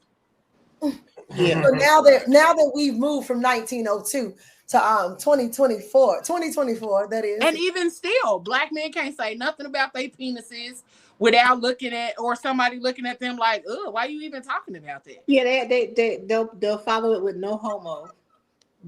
Black men can't have those conversations without even thinking that they have to say pause or no homo and all of those kind of things, simply because there aren't safe spaces for black men to have those kind of conversations without being labeled. Yeah. It's pretty ridiculous. I mean, my cafe was next to a barbershop. That's all you heard all day. Pause, no homo, pause, no homo, pause. Right. Yeah. I'm just like, nobody's gay because they like spray on their lip, like hit my lip. Pause. What? You just want your lip hit with the clippers. Ain't nobody got a pause. Nobody's gonna pull their Johnson out and slap it on your lip in the middle of your haircut. Like, stop it. Right. Like, we don't need to pause. Right. No, play. It's just more freedom and less. Absolutely. Yeah. Well, I do think every man should have a flashlight, though. It'll help regulate you. Can we get to that though? Michelle said, get back to it. It will definitely help regulate. God bless your heart, Shells. Yeah, God bless your heart. I think you should. I think may the Lord bless you. That what's the one with the handles on it? Man, it's one. Hey, I'm just gonna stick to. It looks like I'm just gonna stick to Pamela. Pamela ain't never let me down. Just because all the extra stuff. She's reliable. Okay. Yeah, she's reliable. She don't need no batteries. Oh, she's not battery operated. Yeah. You know what I mean? It's real easy. They said it's warm and gushy. And guess what? You could adjust if you want it tighter, looser. It just works. It just works. But I feel about male sex toys probably the same way they feel about ours. Like, don't get too used to nothing else like that, because like, listen, all that extra super tightness that like, you want to have the feel of a real woman. You know what I'm saying? A woman is gonna we try to get real accommodate your penis differently than a toy. She said accommodate your penis. What happens? That is a great word to use. I love that word. What else happens when I want that. That's gonna be the new word. I want you to accommodate my penis. I mean, I'm going into the interview. Don't say that to nobody. Yeah, that's how I'm going into the interview. Sound good to me. Go ahead, call her. Let me know how it works. You can pay it. Listen, if you can't accommodate my penis, then we can't talk no more. That was very boy. I would be like, then get the fuck off my phone. I'm getting off the phone. You want me to accommodate your coochie, don't you? I'll talk you through it. I'll talk you through it. We'll talk offline about it. Don't go like See, that. that's why you don't tell people like Moses stuff like that. So people use it in the wrong way. Right. I need you to accommodate my penis.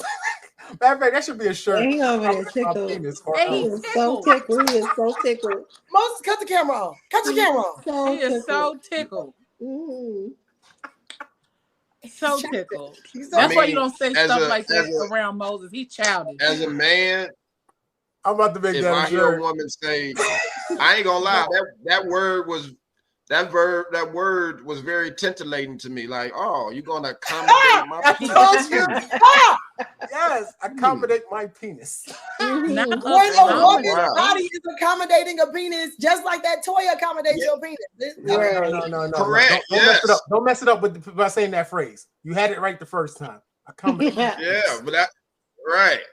Yeah, But that's that's what I'm it. saying. what you If a want? woman What that you want her actually to say, my says, lord? Huh? My lord. Oh my God! Don't No. do that. oh Shall no, I accommodate because your if penis she's tonight? if What? a woman actually says that, then that means then she's actually, because again, just like I said, a lot of the sexual pressure a lot of times becomes on the man. So if she says that, then that means it's an interaction between both of us. It ain't all on me just to please her. It's an Yeah, that's what it should be, accommodation. though. Like Yeah. it should be. But it ain't. It ain't. Oh, I It get it. ain't. I understand fully that it ain't. You know what I'm saying? Yo, he But just did that. It just sounded so well said. I'm sorry. Right, yeah. Like now, has to be part of the conversation. Hi, how you doing? You have to say it with an English accent. You must no, accommodate the penis. Moses. No. Accommodate. Right, T-Ron. You want me to be quite considerate of thy loins. Like, what? All right. I mean, but I would say that though. That is, but I would say that though. That is a dope ass line right there. Yo, I'm telling you. Hey, Doc. When you said, yo, that's like foreplay right there. That's great foreplay. Yeah. It really is. It's after dark, isn't it? Really, it is. That's what I'm Yes, saying. I mean, only here on the Fat Girl Hey. Chronicles. Like, you have to accommodate my She loins. said she was quite That part. considerate of thy loins, head ass. Well, wait a minute. On the Fat Girl Chronicles, you can hear all Wait a minute. What did Eddie Murphy say? What did Eddie Murphy say about that girl? She said she don't need he said He was talking about the Jamaican girl or something. Yeah, he said I want her to also enlighten my intellect and my loins. Yes. She cannot only excite I want her to arouse my intellect and my loins. And my loins. Exactly. Yes. Yes. I want her to, yes. That is so funny. Yes, because if she say that, then it's like, oh, okay, you trying to get me right too. Okay, all right. Why else are we here? Why else are we here unless it's a mutually agreed upon and mutually pleasing situation? But see, Kiki, I said the same thing. I said having sex right now. If y'all don't have that in common, listen, I'm here. Like, I understand motherfuckers be talking about, oh, you can't give great dick to everybody. I think that's bullshit. Listen, we're gonna do this. We're gonna do this to the best of our ability. All right, that half-ass shit got to stop. Talking about you can't give everybody good dick. Listen, I don't got time for that. If I'm here, I'm gonna give you the best job I got. All right, we're gonna make sure we both explore all options. This 39 seconds of your life about to be amazing, ma'am. Listen, Hey, sometimes it work like that. Because 39 seconds is selfish. 39 seconds is selfish. You should have played with your fleshlight, but you can't. Come on now, don't play with me. Oh, see, there you go. See, there you go. Listen, hold on, that's not even worth the 39 drive. seconds. That's not even worth the drive. But wait. See, Hold on. If a just girl, like if Bernie, a girl gets just to a like Bernie 39 Mac seconds, said. Just like Bernie Mac said. Go ahead. Oh, We gon' stop all that damn hollering, busting nuts, so we can go to sleep. We ain't got to be playing around. If we done done this before, I ain't got to keep beating the brakes off of you every time. You ain't gotta break the brakes off every time, but don't ever come up with no 39. But ladies, I mean, I'm being facetious. I'm being again 39 seconds. Hopefully nobody doing 39 seconds. But 39 pumps, yeah. Mr. Meow Meow was doing 39 seconds. Mr. Meow Meow. Oh my goodness. No, man. she was talking about the dude that didn't give good head, the right? dude that didn't give good head. Right. Okay, You Michelle, get- what you was about to say? No, what I was You gonna get 39 ask. pumps. What I was gonna ask for the ladies, for the dudes, because dudes got the first time they come fast. So do you put it in the foreplay that you watch them get the first one off by themselves? Question. I got a question. That's what? Wait. Go ahead, Kiki. It's my hand raised. Yeah, go ahead. Bro. What about the guys that don't go and can't go? Talking about the first one is these guys these days, they don't be having no second and third. They got high blood pressure. They on diabetes medicine. They can't. They can't. That's what I'm trying. No, They can't. no, They I'm cannot. not saying everybody. I'm not saying everybody, but I'm saying like most guys, that first one, they done. I'm like, whoa, well, that was a terrible quickie. No, but then they can't stay. They gotta go. Doc said not 39, but he giving you 52 pumps. How you use It's them not is up about to the you. pumps, because you can do 52 slow pumps, 52 Exactly. fast pumps. It's about the quality. Just Yo, you Kiki, know, I need you to go home. You talking If you about see yourself, you want to Quality. sleep. What? quality over quantity. But them 39 Yo. seconds, ain't no quality in that. So Michelle, I get what you're saying. You're saying just because like sometimes dudes be coming quick. So if Yes. you know that that's his thing with the first round, Yes. instead of even having a first round, like make it part of the intimacy to get him there to do it the first time. Yeah. And then let him regroup and y'all continue doing what y'all doing. Exactly. Coming quick is a psychological thing. Like, I mean, like you can't always, you can come quick when you first meeting somebody, but like the whole relationship, you're gonna be a quick comer. No, There are people that get the first nut off within the first 5 minutes, and they gotta regroup. I mean, I'm okay. I'm okay with that. But I'm saying you never gonna get used to it. You never gonna get used to it. You never gonna just. But that don't happen all the time, though. That don't happen all the time. It don't have to be all the time, but I'm saying at some point when you go to the gym, you have some stamina, some tolerance, some endurance. Things build up when you expose yourself to them over and over again. So there should be some sort of improvement. Yeah, it's gonna be some in the performance. So okay, if you a quick comer, okay, cool. You came in 3 minutes this time. All right, cool. 1 month later, you still shouldn't be coming in 3 minutes. You should probably be coming in about 5. Okay, let's go ahead and build on it. Let's work our way up. Well, if you think about it, if they're not exposed to it as often, then they are going to get, you're going to keep getting that same result. Yeah, that's what I'm saying. So if we're in a relationship, we definitely not going to be only having sex once a month. But it's my expectation is that you figure out some ways. You figure out some ways to make your endurance stronger. Like if I'm a person, hold on. Mouth said, "Well, I'm done after one, but by the time I get that because one, it look like you're very willing happy." to work with the brother. If you wanted to work with the brother, that's one thing. But of course, but you have to have a. There's that stigma where y'all just be trying to like just. I'm not 100% of everything that I'm ever going to be in life. I have growth. Oh shit! Okay, amen. Okay. So some things I can't work with.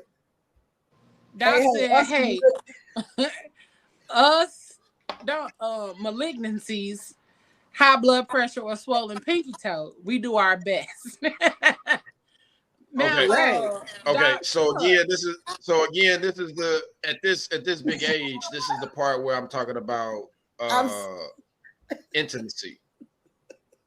Because again, we like what we like, right? Even though it may be a quick, or a guy may be a quick comer, we got to start. Okay, as Kiki was saying, as I said, from a man. Now, I'm speaking from our perspective. I necessarily never had those issues, but at the same time, it would be better, or I mean, say not be better. It would be a little more efficient sexually if I would have spoken to her about how she liked it, or she talks to me and say, well, hey, I like when you do this. I like when you do that. And we have to, because just like you did, you are right, Kiki. It is a psychological thing for a dude to be a quick comer. That's not a natural thing. But I believe that maybe, I don't know if that's a sexual quote unquote disorder. I don't know if that's something that you can actually fix. Some people may, as they, I don't know. I think it's just like working out. You have to build up your endurance over time. You have to build up stamina and endurance over time. You have to be healthier. And it's not nerve endings when you come quick. No, it's literally like The psychological process that goes on in your head. Yes, there is a whole process that goes on that combines with the body in a physiological format that goes into having an orgasm. So no, it's not just nerve. Right. So like I said. So if you, I'm saying from a man's. No. I'm reading the screen. There's a comment on the screen that replied to us. I'm not disagreeing with you. I apologize. I see. I apologize. I see. Yeah, but like you were saying, how do you get better at something? You continue to practice. Exposure. But also considering being at this big age. I'm gonna be real though. Do a nigga get grace to practice if he is a big comer?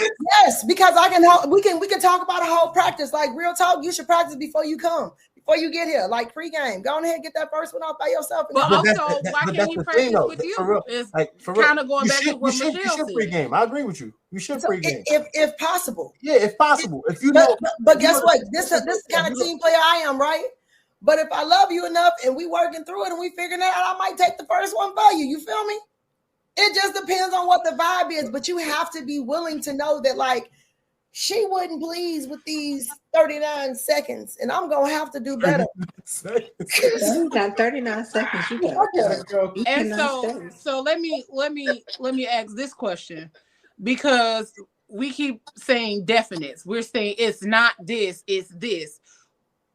It's a little word that can go in the middle. It can be both. It can be it's this and this. You know what I'm saying? So we can't negate or say, oh, well, no, it's just psychological or it's just nervous. It could be both. It could be a matter of, it could be those two plus two more things. You know what I'm saying? Yeah. So we got to make sure that we're looking at it from all aspects of it. But if you're not pleased with 39 seconds or 39 pumps, then that may not be somebody that you can get with on that level. And then, like keeps saying, exactly. There is the conversation, the intimacy, the understanding, the learning, and then room for grace and growth.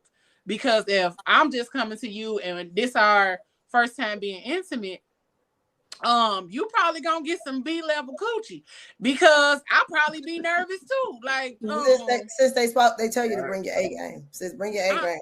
Bring your A game. And I'll probably pack it. Bring your A game. I'll probably put that shit in my backpack and came with my A game on my shoulder. Backpack. Probably got there and was like, you ready. You know, and I thought I was ready, but you came readier. You know what I'm saying? It may be a totally different experience. Ladies. And I probably brought my A game, but have you ever got to that? My nerves probably got the best of me, and I was like, you know what, sir? You probably got some B+ coochie tonight. B+ ain't bad. B+ I'm gonna take a nap, and then we can reconvene shortly after. And but then, B+ ain't bad though. Because you make it feel like a B+ like a D or F. Seriously. B+ ain't bad, but B+ also ain't my A. Okay. But hold on. There's some girls out here who are giving out D's and F's. I'm not letting you know this. Why are you messing with the people that give you D and F? Listen, I'm not that low on the spectrum, cause I have a perfectionism complex, so I'm really not about to show women out here who are giving out D's and F's. Not gonna do that. You just gotta tell. You know when you have to wait, what you say about that? You can stop now. You know how y'all be doing it? The little pat. You're not on camera. We don't know what you're doing. Don't nobody do that. I'm just saying, you know how y'all be giving the guy when he ain't doing enough. Yeah. You don't know what you're doing. You don't know what you're doing. You have to help us. What are we patting? Why was that getting us? I'm just saying, you know, y'all females know when y'all give a dude a pat on the back and y'all telling him, listen, it's been fun. Let's cut this short. Yeah. Okay. Some dudes having to do that. Right. The Sandman. When we hit guys been doing that. Yeah, the Sandman. There you go. Let's cut this short. Thank you, Mouth. Thank you, Mouth. Thank you, Mouth. Thank you. But that's you do. Like, it's not that you don't have to ask. You have to ask and listen. You know what I'm saying? It's both. Nah, fuck that. You do have to listen. Man, you have to have conversation. I think it's individual. Some people have to ask and some people have to listen. Right. So that's what I'm saying. and or it can be both. Right. That's what I'm saying. But I'm an energy based lover. Like I like my partner to know what I like, but I don't expect them to know what I like. So it's like we're gonna explore it together. But no, you're not doing that right. You and that meowing, you got to go. And if you just think you're gonna swallow me up like TD Jakes, you can stay a little bit longer. The comments. So let me ask this question. Ain't no grace for dry coochie. Whose There fault is that no is dry? grace for dry coochie. Huh? Like what Whose is fault happening? is it that it's dry? Oh no. If she comes to the party and her coochie dry, just leave. It's your fault. There is no grace for Maybe that. it's got a smell. Maybe Yeah, she's not broken. ready. You didn't excite her. See, this is what I'm saying. This is No what I'm saying accountability on the about women. not the accountability of women, because again, I'm just gonna say this, and like I said before, I just don't necessarily when you in tune with somebody, there's no such thing as bad sex. Every nigga don't have a big dick. That's just the law of average. Every woman ain't gonna have.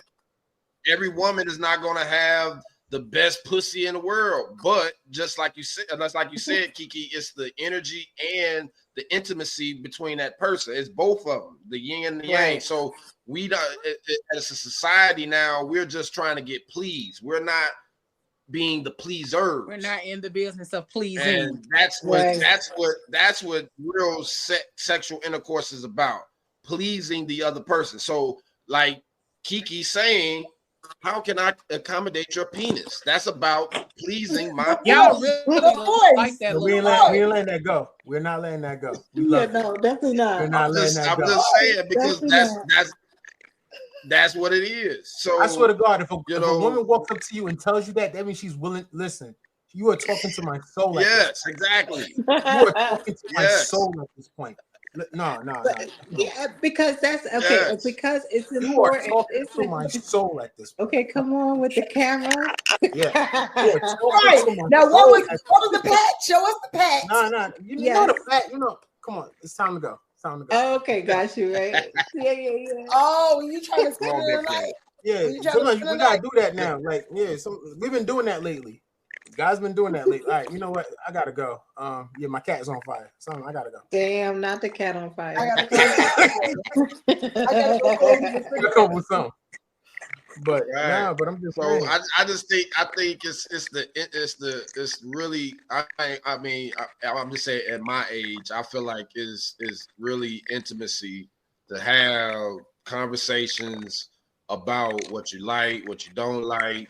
Okay, well, I can because again, I'm gonna just say this because as a man, I've been a man my whole life. I've been a athlete. I know about the pressures of trying to please people and do things. Now, when you're talking about as a man, especially black men, a lot of the reason what we was talking about with the sex toys is because, like Leo said, it's all this pussy out here. Why you playing with the toys and woo, right? That's the shame from it. But we all know, like Kiki, when she and her experiences, and I know we all, when we get with somebody that we fuck with, we open up and I like this. Hey, do this. I like to play with, I like these things. So to another woman who I'm actually experiencing these with, I don't have a problem with, but I wouldn't tell my homie, oh man, I would just, I wouldn't. I was at what's the name of that place? Wiggles. Adam and Eve. Priscilla's. I was Adam and Eve. Cirilla's. Adam and Eve. The Lion's Den. Yeah, Adam and Eve. The Lion's Den is crazy to add in on this conversation. The Lion's Den is crazy. Don't do that. Lion's Den. That's what it's called. No, but we don't know. Is that the spot that was in Miller? That's the spot. I got holes in my email right now for the Lion's Den. What you talking about? No, they got the hole in the wall at the Lion's Den where you put they got the glory hole there. Oh, I don't know nothing about that. The one here don't have no glory hole. Them the ones that's off the highway. Yeah. No, I go to the ones in the city. I don't go to the ones off the expressway. I don't know nothing about them glory Those ones make me nervous. I think the cooties live up in there. Look, every time I hear the Lions Den, I'll be like, I'm not about to be Daniel. I'm not going up in there. God ain't about to get me. That's funny. But that's why it's so important for like men to explore and like, you know, self-pleasure yourself so you can tell us, I like it, I like when you lick it on the left, over here, under that, over here, do that, you know. Right. But I think there's something that we also something that O just said. Like I said, wait a minute.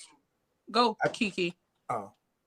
I think we need to explore men more too. How there's this concept that women don't, you know, they're expected to just be serviced and pleased. Like we need to explore men too. Like, you know what I'm saying? Yes. But it's a fine line because we don't know what's gay and what's not gay because y'all call everything gay. So it's like, I don't know, like how far down I can touch on your back, or I don't know, you know, what I can massage. In today's age, everything niggas do is nasty too. I don't know. I remember women calling niggas sassy for a lot of shit too now. So I don't call men sassy for anything. I appreciate men that are able to effectively express their emotions, thoughts, and feelings. Okay, that's you though. Come over here, baby. That's you though. That's you though. That's you. I said women. I said women. I'm not. I'm a woman. God damn it. I know. Okay, I'm gonna say that's particularly you. You're doing that. You're giving a man an open space. It's not a lot of women that gives men that open space to be them. But see, that's why I'm going to say this. Is that true though? No, it's true. Not. No. Yeah. Not a lot of women. Not Leo. We had this conversation. It's not. Again, it's not a definite. It's not a definite. No, nothing is ever definite. But again, my man Moses, and both in our perspectives, we can say for the majority of the women that we've been with, yes, those things are true. Yeah. And again, the reason I'm gonna say this again, the reason why me and Moses so attached to what Kiki said is because we don't hear that. We don't hear a woman here say those things. I'm not saying that they don't do that. We're just saying it's rare and few. So when a woman does say that, ooh, that's tingling to my ears. Oh shit! But see, some of y'all have a type though, and y'all fall for the wrong type. Y'all there you fall go. for the type that is. You worried about that little bitty waist and big booty. Hold Y'all fall for that type instead of falling for the other. It's not about type. It's not about a type. Okay, well, break it down for me then. Leo, you know I talk. You know I chill. I talk to women. It's a very like. The first time I met Leo, she kept on saying, I was like, oh my God. Like the way Leo was breaking things down on our introduction meeting, I was stunned. Because she was really I'm like, wait, what? Yeah, because I was about to lean all the way in. There you go. No, because she was in tune. She was really making it open for a man to talk. Like, you know, she wanted to know what was just really, she get like, even with me and her talk, like she makes me, like I could go to Leo and tell her anything. Because she makes it that comfortable. Bruh. Yeah. And but he not really a lot of women telling me anything. Not a lot of women do that. Some guys are with women right now and they can't even tell them like I got a headache. And I know. Oh, weak ass got a headache. I bet your mama used to take a Tylenol for her headache. Exactly. Them the kind of women y'all talking to. Go home and tell the woman better women that you have a headache. Find better women. Yes. Find better women. And those women are a type. Those women are like I said, that's why I'm not gonna lie. Even with me, I even said that. Like I'm trying to do things differently. I don't want to do what I did in the past. I want to be different with even like before I used to be like I'm looking for a vibe. Nah, I'm not looking for no vibe no more. I'm looking for particular items. You have to hit a checklist now. Be like, all right, cool. You know, let's interact. Let's talk more. Let's get to know each other more. Like it's a difference. It's a difference. You don't want to be at that no more. You don't want to be at that no more. Oh, because when you do that, Moses, you'll find out later on what her freak potential really is. Because when she's into you, her freak potential need to go all the way up. And I think a lot of times we kind of cut ourselves off at the knees because we be afraid of being judged about the things that we like. So we try to ease back from some of those conversations and be like, nah, I ain't gonna talk about that. I ain't gonna say that. Because yeah, I like all of that nasty shit. And then, but you also don't want to be like, you don't want to be forthcoming about all the nasty shit that you like or that you've done, because you be like, I really like this man, and I'll it be a little bit you trying to ride the middle line. You be like, let me see what he say. It's be like, but that's it's the a thing. thing. It's a thing called check the temperature. Yeah, exactly. So absolutely, that's why we be doing it. Like we be like, so there's certain conversations that you ease into. You know, like Shell was talking about earlier, right? So if you think that buddy is a quickie, get him to a place where he feels comfortable in your space, right? So he don't have to get that one off alone. Get him in there and see. Oh yeah, let me go ahead and again. I'm a man. We have to have at times our egos. And I learned also at this big age, women have huge egos as well. So we all have to have our egos stroked one way or another. Actually, so I'm not gonna lie to you. I'm trying to get rid of my ego. Trying to get rid of my ego. My ego has got me in too much shit. exactly. My ego has got me in too much shit. I need to get rid of my ego and my pride.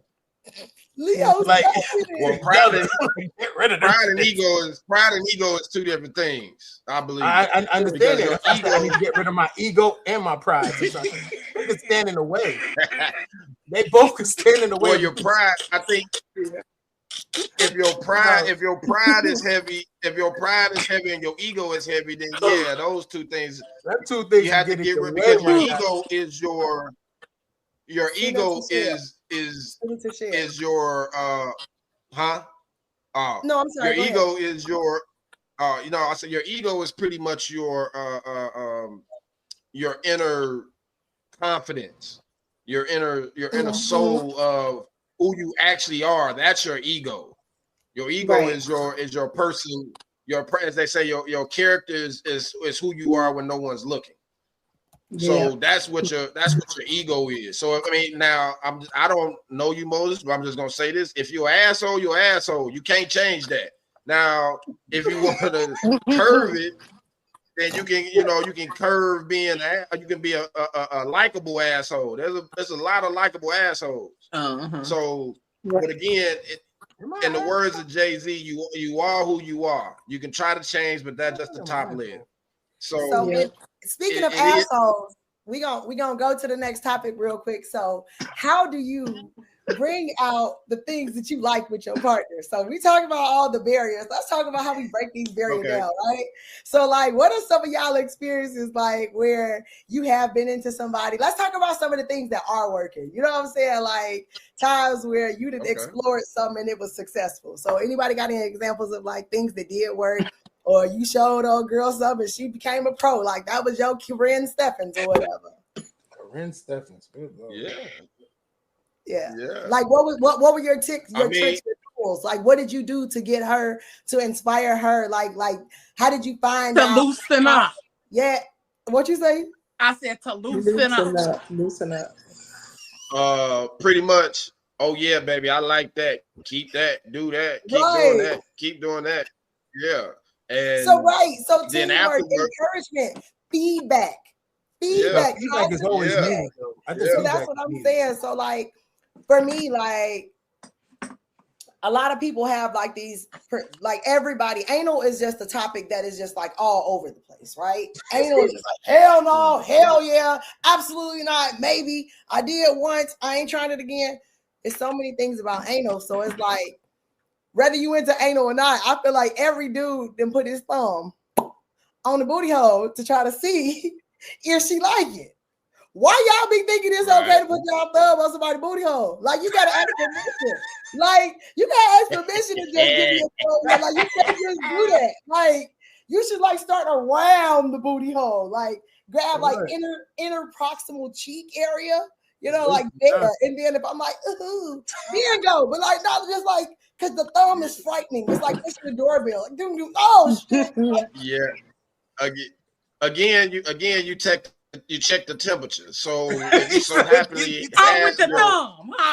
With the thumb. Yeah. That's how you check the temperature. So again, well, not that. Oh, not, you're an asshole. Oh, said that is him You're an checking the asshole. temperature with the thumb. With the thumb, you gotta check not the that. temperature. Not literally checking the temperature with the thumb. What I'm saying is, But okay, wait. So wait, hold on. We are on After Dark. So how It's many about of 47 y'all like degrees. anal? How many of y'all like that? Whoa. I'm Who going likes on the fifth. I'm gonna plead the fifth on that one. Oh, Maybe no. sticky. Y'all pleading the fifth on the PGC After Dark. I mean, I can't. I would just say if she My like husband it, ain't got then me yet. it's cool. My husband ain't got me yet. He gonna have to work for some of this. Wait, Leo automatically lost. Yo, look at Leo's face. Yo, Leo's face Automatically lost something to Yo, I'm done. Hey, man. Fix your neck. Yo, fix your.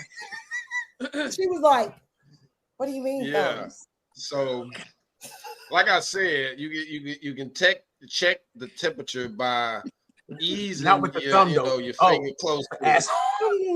It's a balmy 47 degrees here. Balmy, okay? Hold on. All y'all put It's a your thumbs balmy up. 67 degrees. All y'all put your thumbs up. Hold on. Oh, be like, it is a balmy 76 degrees here in anal land. Oh my goodness. Yeah.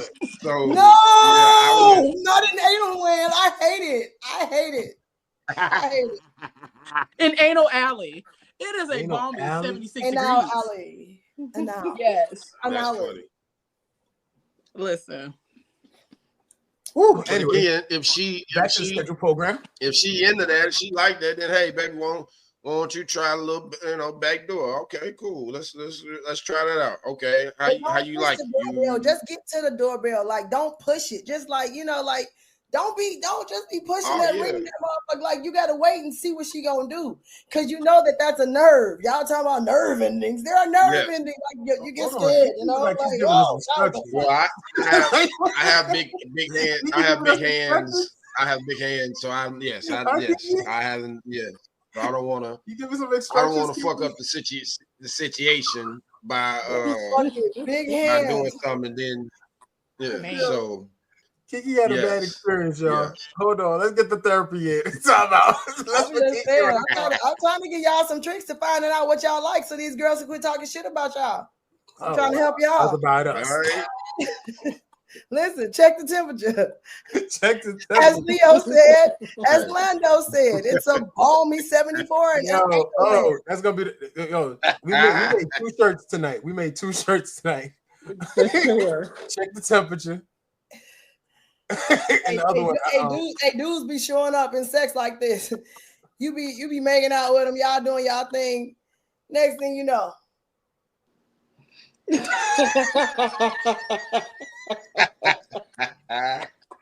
Damn, you be like, wait a minute, hey, okay, wait. like, it's cool. We gonna figure it out together, but like you a little more aggressive than me, like slow it down. Don't be mashing on my doorbell. You gotta finesse it. No spit. Wash them hands. Wash them filthy hands. Wait a minute, did he even spit though? Spit? Did you spit? Oh my Wash God. those filthy hands. Do not spit. Don't spit anywhere. He said don't spit anywhere. Do Don't not spit anywhere. Anything on me. No. You can drool with a very clean mouth. Oh wow. See, so let's talk so when people hear the word spit, when people hear the word spit, they automatically imagine the because that's what people they do. imagine that when somebody says spit. Whoa. Who Who just got their doorbell ring? That's when they test the booty hole. Who just got their doorbell ring? Okay. Oh, that's how you jump up? That's how you jump up? Wait, look. Kiki be like, Oh my goodness. Yeah. Hold up now. yo, Kiki be like this. But Hold up now. listen, but you I think hocking in somebody's mouth, that's What? different than drooling or spit.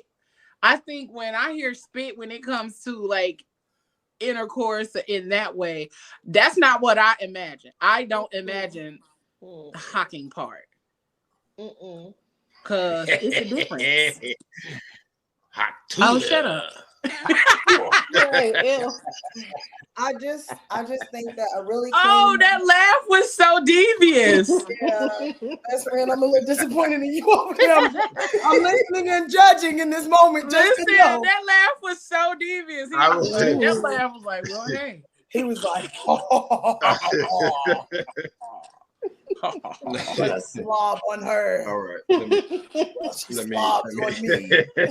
Slob on That's my funny. nose. Like corn on the cob. Listen. Like going on a cob. Why everybody But do we Oh, my slob on goodness. That's the crazy thing about that song. Everybody just think knows about that damn line. We do.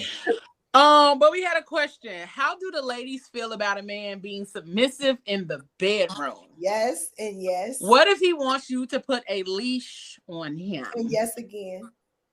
Bow wow wow, yippee yo, Wow, yippee yay. Let's go. Then what? I was about to say, to what extent? That's a conversation though. Of course, no, that's a permission, conversation, trust. Yeah, that's a At lot. that point, we might as well just sign a contract. I mean, it's definitely a contract, especially depending on where you are. Definitely. I mean, because Let's go like together. you could get into some things sometimes to end up with some bruises. You be confused the next day, like, did I get beat up? Okay, But you actually asked them to. So you got beat up, but you found out. Yes. My man that laugh is crazy right now. You all right, Al? Oh my God, this is terrible. Y'all so bad. Leo, it's you. I didn't do Leo. nothing. It really is. I didn't Yo, stop do laughing, though. nothing. Right. So why is it that Black men don't initiate conversations about dominance frequently? Baby, you'd be surprised. That's a good question. That's a good question. Okay, Leo, go ahead and put me on. So what kind You would be surprised. Okay, so you don't have any because that is a question I'm asked often. Oh, do you dominate niggas? You a big kinky motherfucker. Wait a minute. No, I get niggas asking you to dominate them. Yes. Do I dominate them? Will I dominate them? Do I peg niggas? Will I peg niggas? Leo be cracking me the fuck I get up. asked all the questions. No, I'm like the guys on this one for real. I get asked all the questions. And I be like, I even had to ask the aunties, like, do I look like I do this kind of stuff? I mean, nah. Leo called me one day. She was like, I called Moses. Yeah. I was like, yo, well, you know the builders do, right? She was like, you gonna pick me to go do this? Hell yeah. I said, Nick. Oh man. Send that nigga your cash app. Yeah, that's always his suggestion. Send that nigga your cash app. Boy, you ain't doing it for free. Answer the question. I got concerned because why do people feel this comfortable asking me these questions? Just make sure they tip for the therapy later. But wait a minute, how much can you cash out? Let's find that part. Listen, I don't know, Michelle. Okay. I didn't inquire. I was having a conversation with Moses because of the plethora of questions that I had been asked over the last few months. I was just like, yo, she was nervous. She was like, do I give off these signs? I was like, I don't know, but am I ugly? See, you see what I'm saying? It was more like no. It wasn't the am I ugly? It was like it was just confusion about you. It's confusion. But you got does my demeanor say that I'm a dominant? Yes. Does my energy say that this is what I do to niggas? Or Your energy says you're dominant. Yes. You got big energy. I have big energy, but dominant as well. Yes. I have dominant outer energy.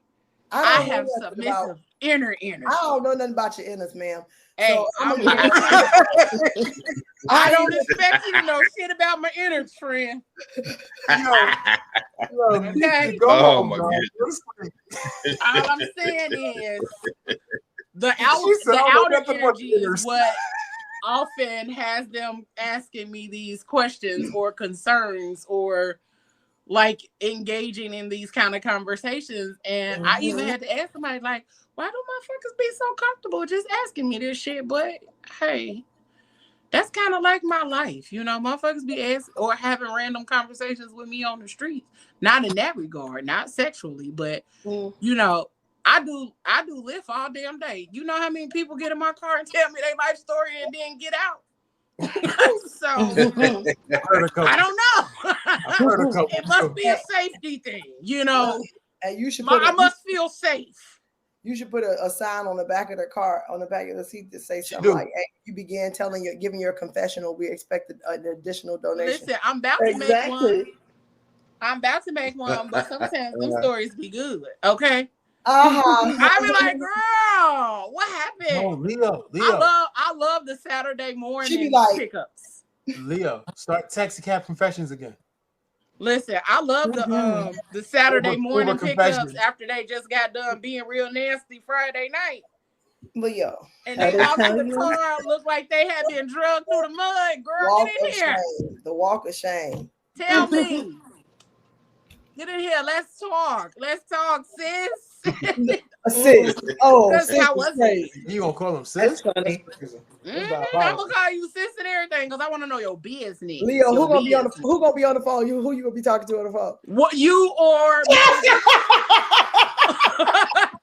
because y'all or T-Ron, y'all the three. Come on, girl, say what?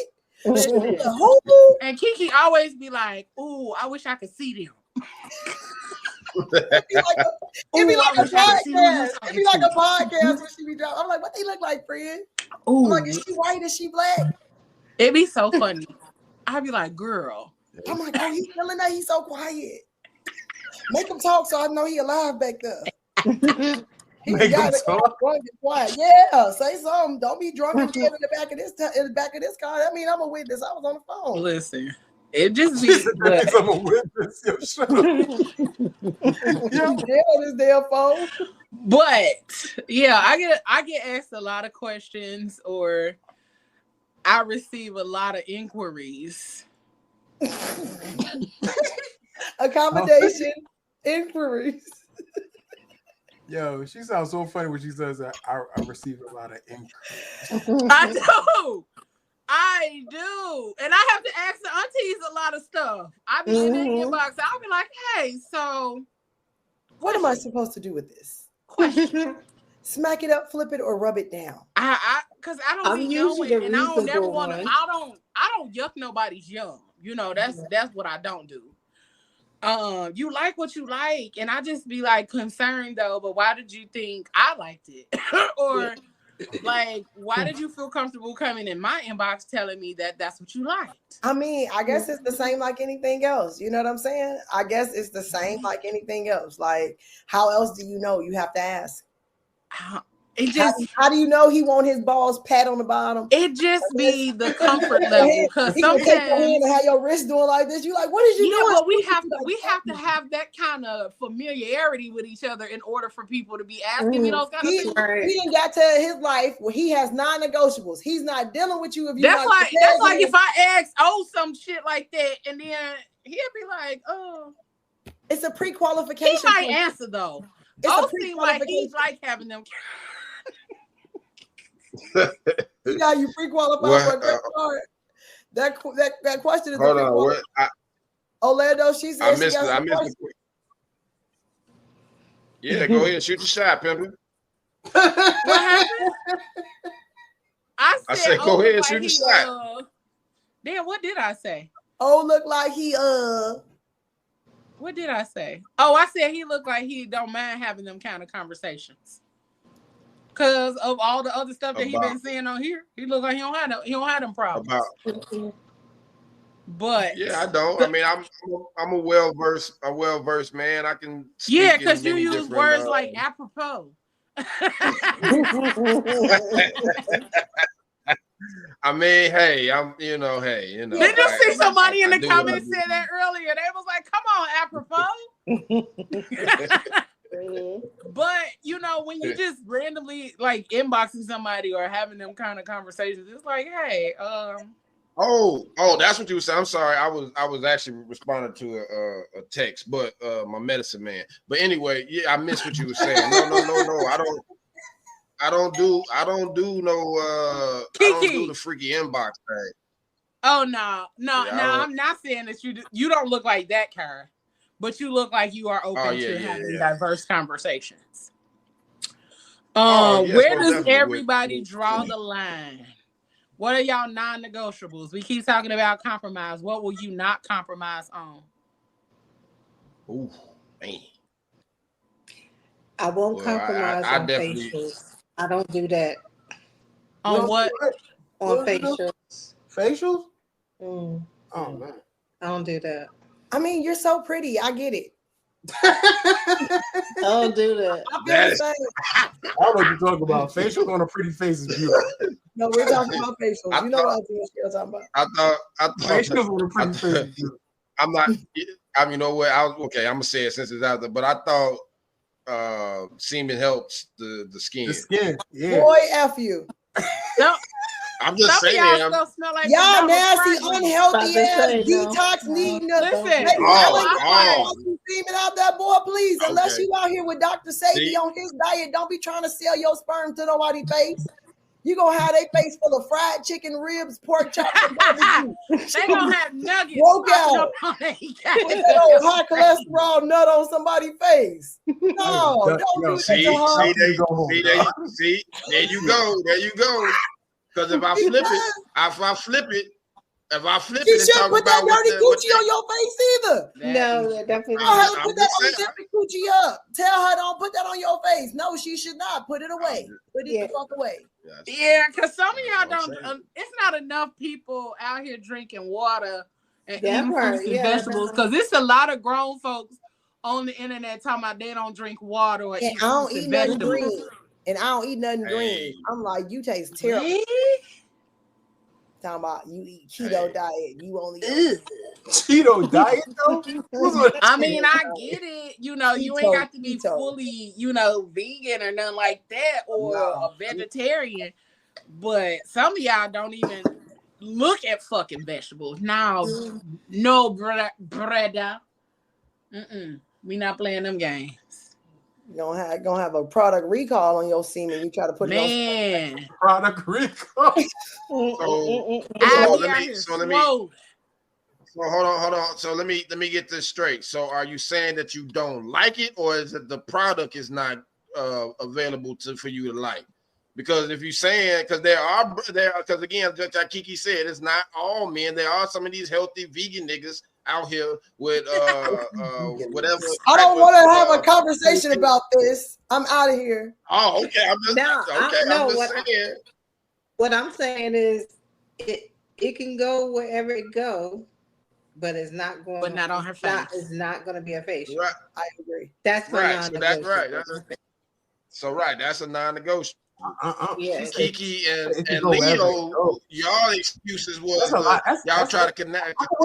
Y'all said the nut was contaminated. So that's all I'm saying. That wasn't so my is reason. it a non-negotiable? No, that was the reply. That was the rebuttal to you trying to resell the product again, talking about some ain't it good for you?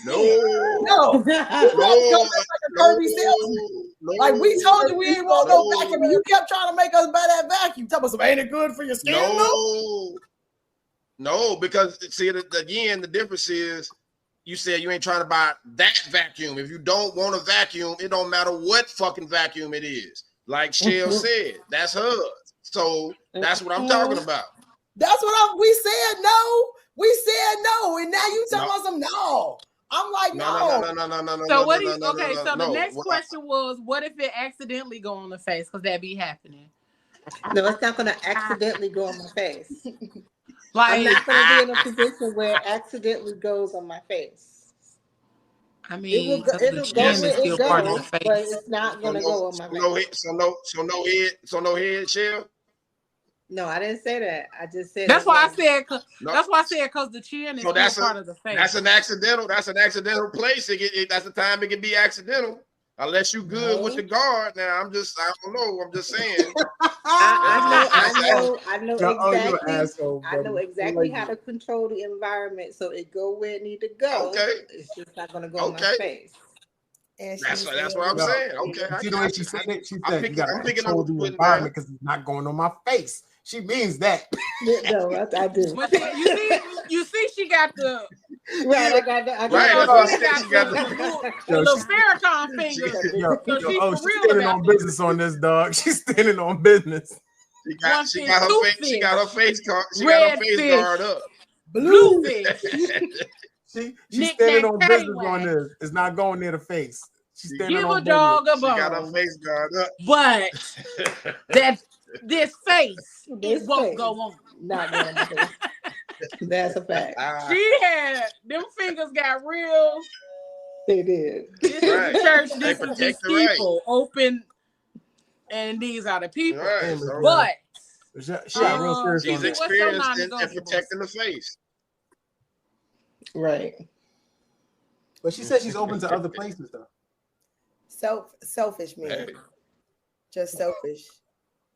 Like you are like men that want to get theirs first all the time. Like selfish men. Like just be over. Yeah. What about you, Moses? What's your non-negotiables?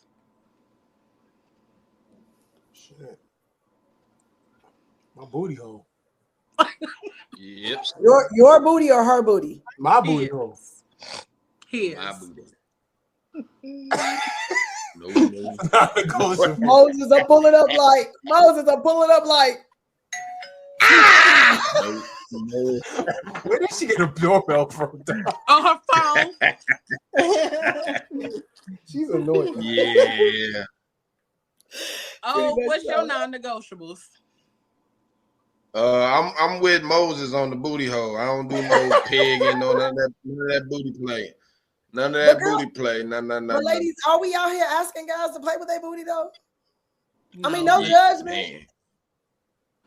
I mean, some guys someone like does. that. No, this room, niggas. Oh, Don't in make this me. room? No, I'm Yeah, not no, asking no I'm man. not No, I'm taking not. anything All right, so up y'all say this is a safe space for you guys here. No, don't worry about it. We're not checking your temperatures. Yeah. She's a safe for you guys here. I'm definitely not safe going to stick here. anything up there. Yeah, like I ain't trying to. I'm good. It's cool if that's what you're into. Just you won't get that here. Mm-mm. No, it's not. Right. No, I'm judging. Let me be quiet. I'm not judging. I'm just not going to try that. But what if he was like, "Can I get it somewhere else?"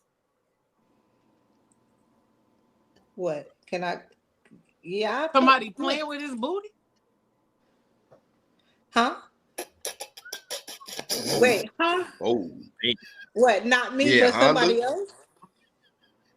That's oh my goodness. Yo, this just Like- got real confusing. What happened?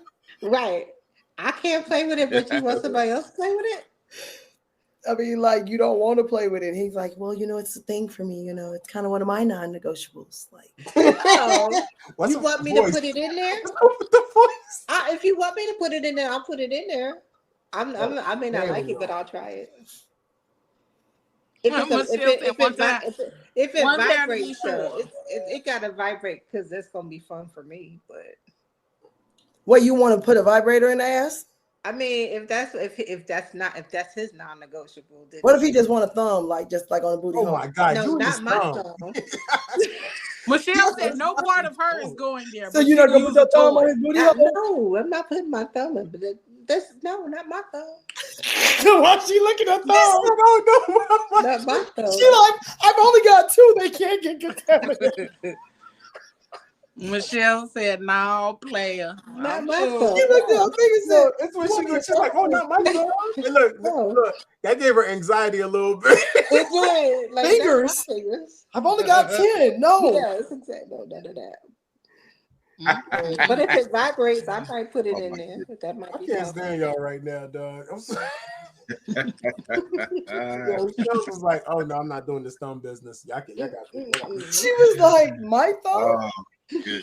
Exactly. No, not I've only mine. got 2. Exactly. What happens when they both get dirty? Exactly. That part. Oh, She said exactly that. Michelle didn't touch her thumb. She said, "No." I No did. offense to anyone out there And I watching. mean Anybody that. out there watching, we not judging. We listening. We don't judge. It's all human. I Listen, didn't. PGC crew, y'all know how we do. Listen, it's all good. We float on. Absolutely. We not judging nobody. So y'all like what y'all like. We love it. Y'all love it. It's all. Hey, listen. That's the disclaimer. Do what you do, but and watch do my what you- shoes. Watch Okay. my foot. Mhm. oh, man. Kiki. Kiki. Oh man. Brother, you know where I'm going with Kiki. Do what you do, but wash my shoes. Okay. We was gonna do it with our whole ass. I'm thinking we on program. I'm thinking we about to do the thing for the show. I'm like, No. right. Nope. That wasn't it. That's my Not right there. But literally. Let me see if we had any other questions before we get up out of here. Also, so fellas, let me ask y'all this because it was asked of the ladies. Would y'all want somebody to put a leash on y'all, or would y'all be okay with that kind of activity? I don't know about the leash, but I've done the I don't know. It depends what it I don't leads know to. about the Like, leash. I have done the handcuff type thing. it gotta lead to something that I don't know. There has to be a conversation. Yeah, no, for real. Anything is possible.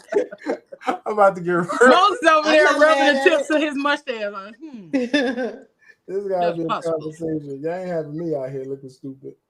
funny as hell. So Okay. Lando said he would get handcuffed, or you will you'll let somebody handcuff you. Yeah, I didn't done the tie up before. It wasn't, because I'm a big nigga. So Man, this dude's 7'3", bro. Like who Yeah. tied you? This nigga wears size 15 shoe. What they tie you up with? They hog tied you? What they tie you? I don't even want to know. They would have got Why you putting your whole business out there? No, I ain't doing no hog tie, but it was I was tied to the bedpost. Right. They got bonding tape too. No, he said handcuffs. Yeah, I ain't doing his arms. This man. Hoosier. Well, the handcuffs was them police issued? You know what? Nah, it wasn't. Well, it wasn't necessary. It wasn't actually handcuffs. It wasn't actually handcuffs. No, because I'm not doing no handcuffs. I ain't. Well, handcuffs. You had the strap. You was tied up. He had the strap. Yeah, I was tied up. I was That's different. Yes. No, handcuffed is different. Handcuffed is complete submission. You can't do shit. You just out there for whatever she gonna do to you. But that was that was kind of the operation. That was pretty funny. Yeah. Him and this laugh is sending me, okay? Hey, I'm trying to. All right, let me be professional.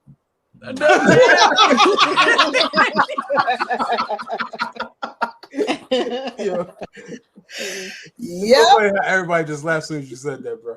It's crazy. Cause it is just we are so professionally unprofessional. It is so funny. I think that was all the questions we had. Any of y'all had some additional questions? I mean, no, we're gonna talk after dark though. After dark. Yeah. I got some clarification to get off the air. You be wild, dog. Hi. Yeah, we need to get Kiki your own corner. Kiki's corner. That's Lord. So I think that's it for tonight. We've been out here. Oh, we over 33 minutes. Okay. Wow. Yeah. We haven't done that in a while. Right. Y'all, shout out to Leo for putting this show together, the last one for the year. Come on, y'all. Listen, it absolutely is the last one of Yes. the year. Okay. It was a good one. This was a good one to go out with a bang. Good job. All puns intended. Good Yeah. I'm just happy the uncles had a part to play. To go out with a good bang. With I'm a glad the bang. uncles come in. Most of the uncles always do. Yeah, so we will be back at the top of the year with new shows, new segments, and a bunch of other new things and a lot of dopeness per usual from the PGC family. Make sure you check us out on Tuesday and Wednesday because we will have a special new music moments from the mouth with all of your holiday music up in that thing, mixed up in there, so you can get yourself in the holiday spirit and not just the classics. He bringing you some new dope stuff too. So make sure you check that out on Tuesday and Wednesday, and then we'll be back after the 1st. I believe we come back January 7th. For PGC on Tuesday, and then the 10th for PGC After Dark. So y'all got a nice little minute, but that don't mean you don't get to stay in tune with us. You can check us out on all podcast streaming platforms. Check us out, tune in, listen, or you can check us out on YouTube and Facebook. Okay. So let's see. Let me see the calendar for January. Yes, we are the 7th and the 10th. Look at my brain working. The 7th and the 10th of January is when we come back. And you know how we do. We come with all of the dopest topics and conversations where we get all up in your business and discuss the topics that matter to us most each and every Tuesday. And right here with the Crazy Rich Aunties, we going to give y'all 3 Fridays out the month. And we possibly working our way up to the full month. We don't know yet. But y'all going to get us 3 times a month from the aunties. But make sure y'all check us out.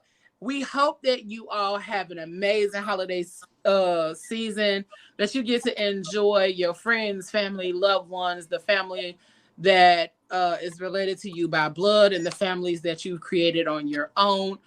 We just want to say thank y'all for supporting us all month, all year long, because we wouldn't be here without y'all.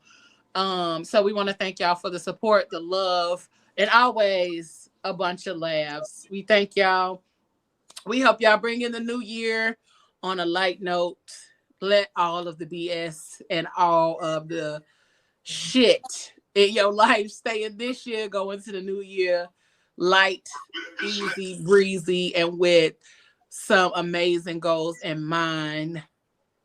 And, get one off, however that may happen, before you go into the new year. Santa's coming, and you should be too. All right? Make sure you enjoy your holiday season. We up out of this thing. And whatever you do for the rest of the evening and the rest of the year, don't do it with your half-ass, y'all. Do it with your whole ass. All right? We up out of this thing. We love y'all. We love y'all. We love y'all. And we will see y'all next year. Bye. Trust. Dependency. Love. Respect. Passion.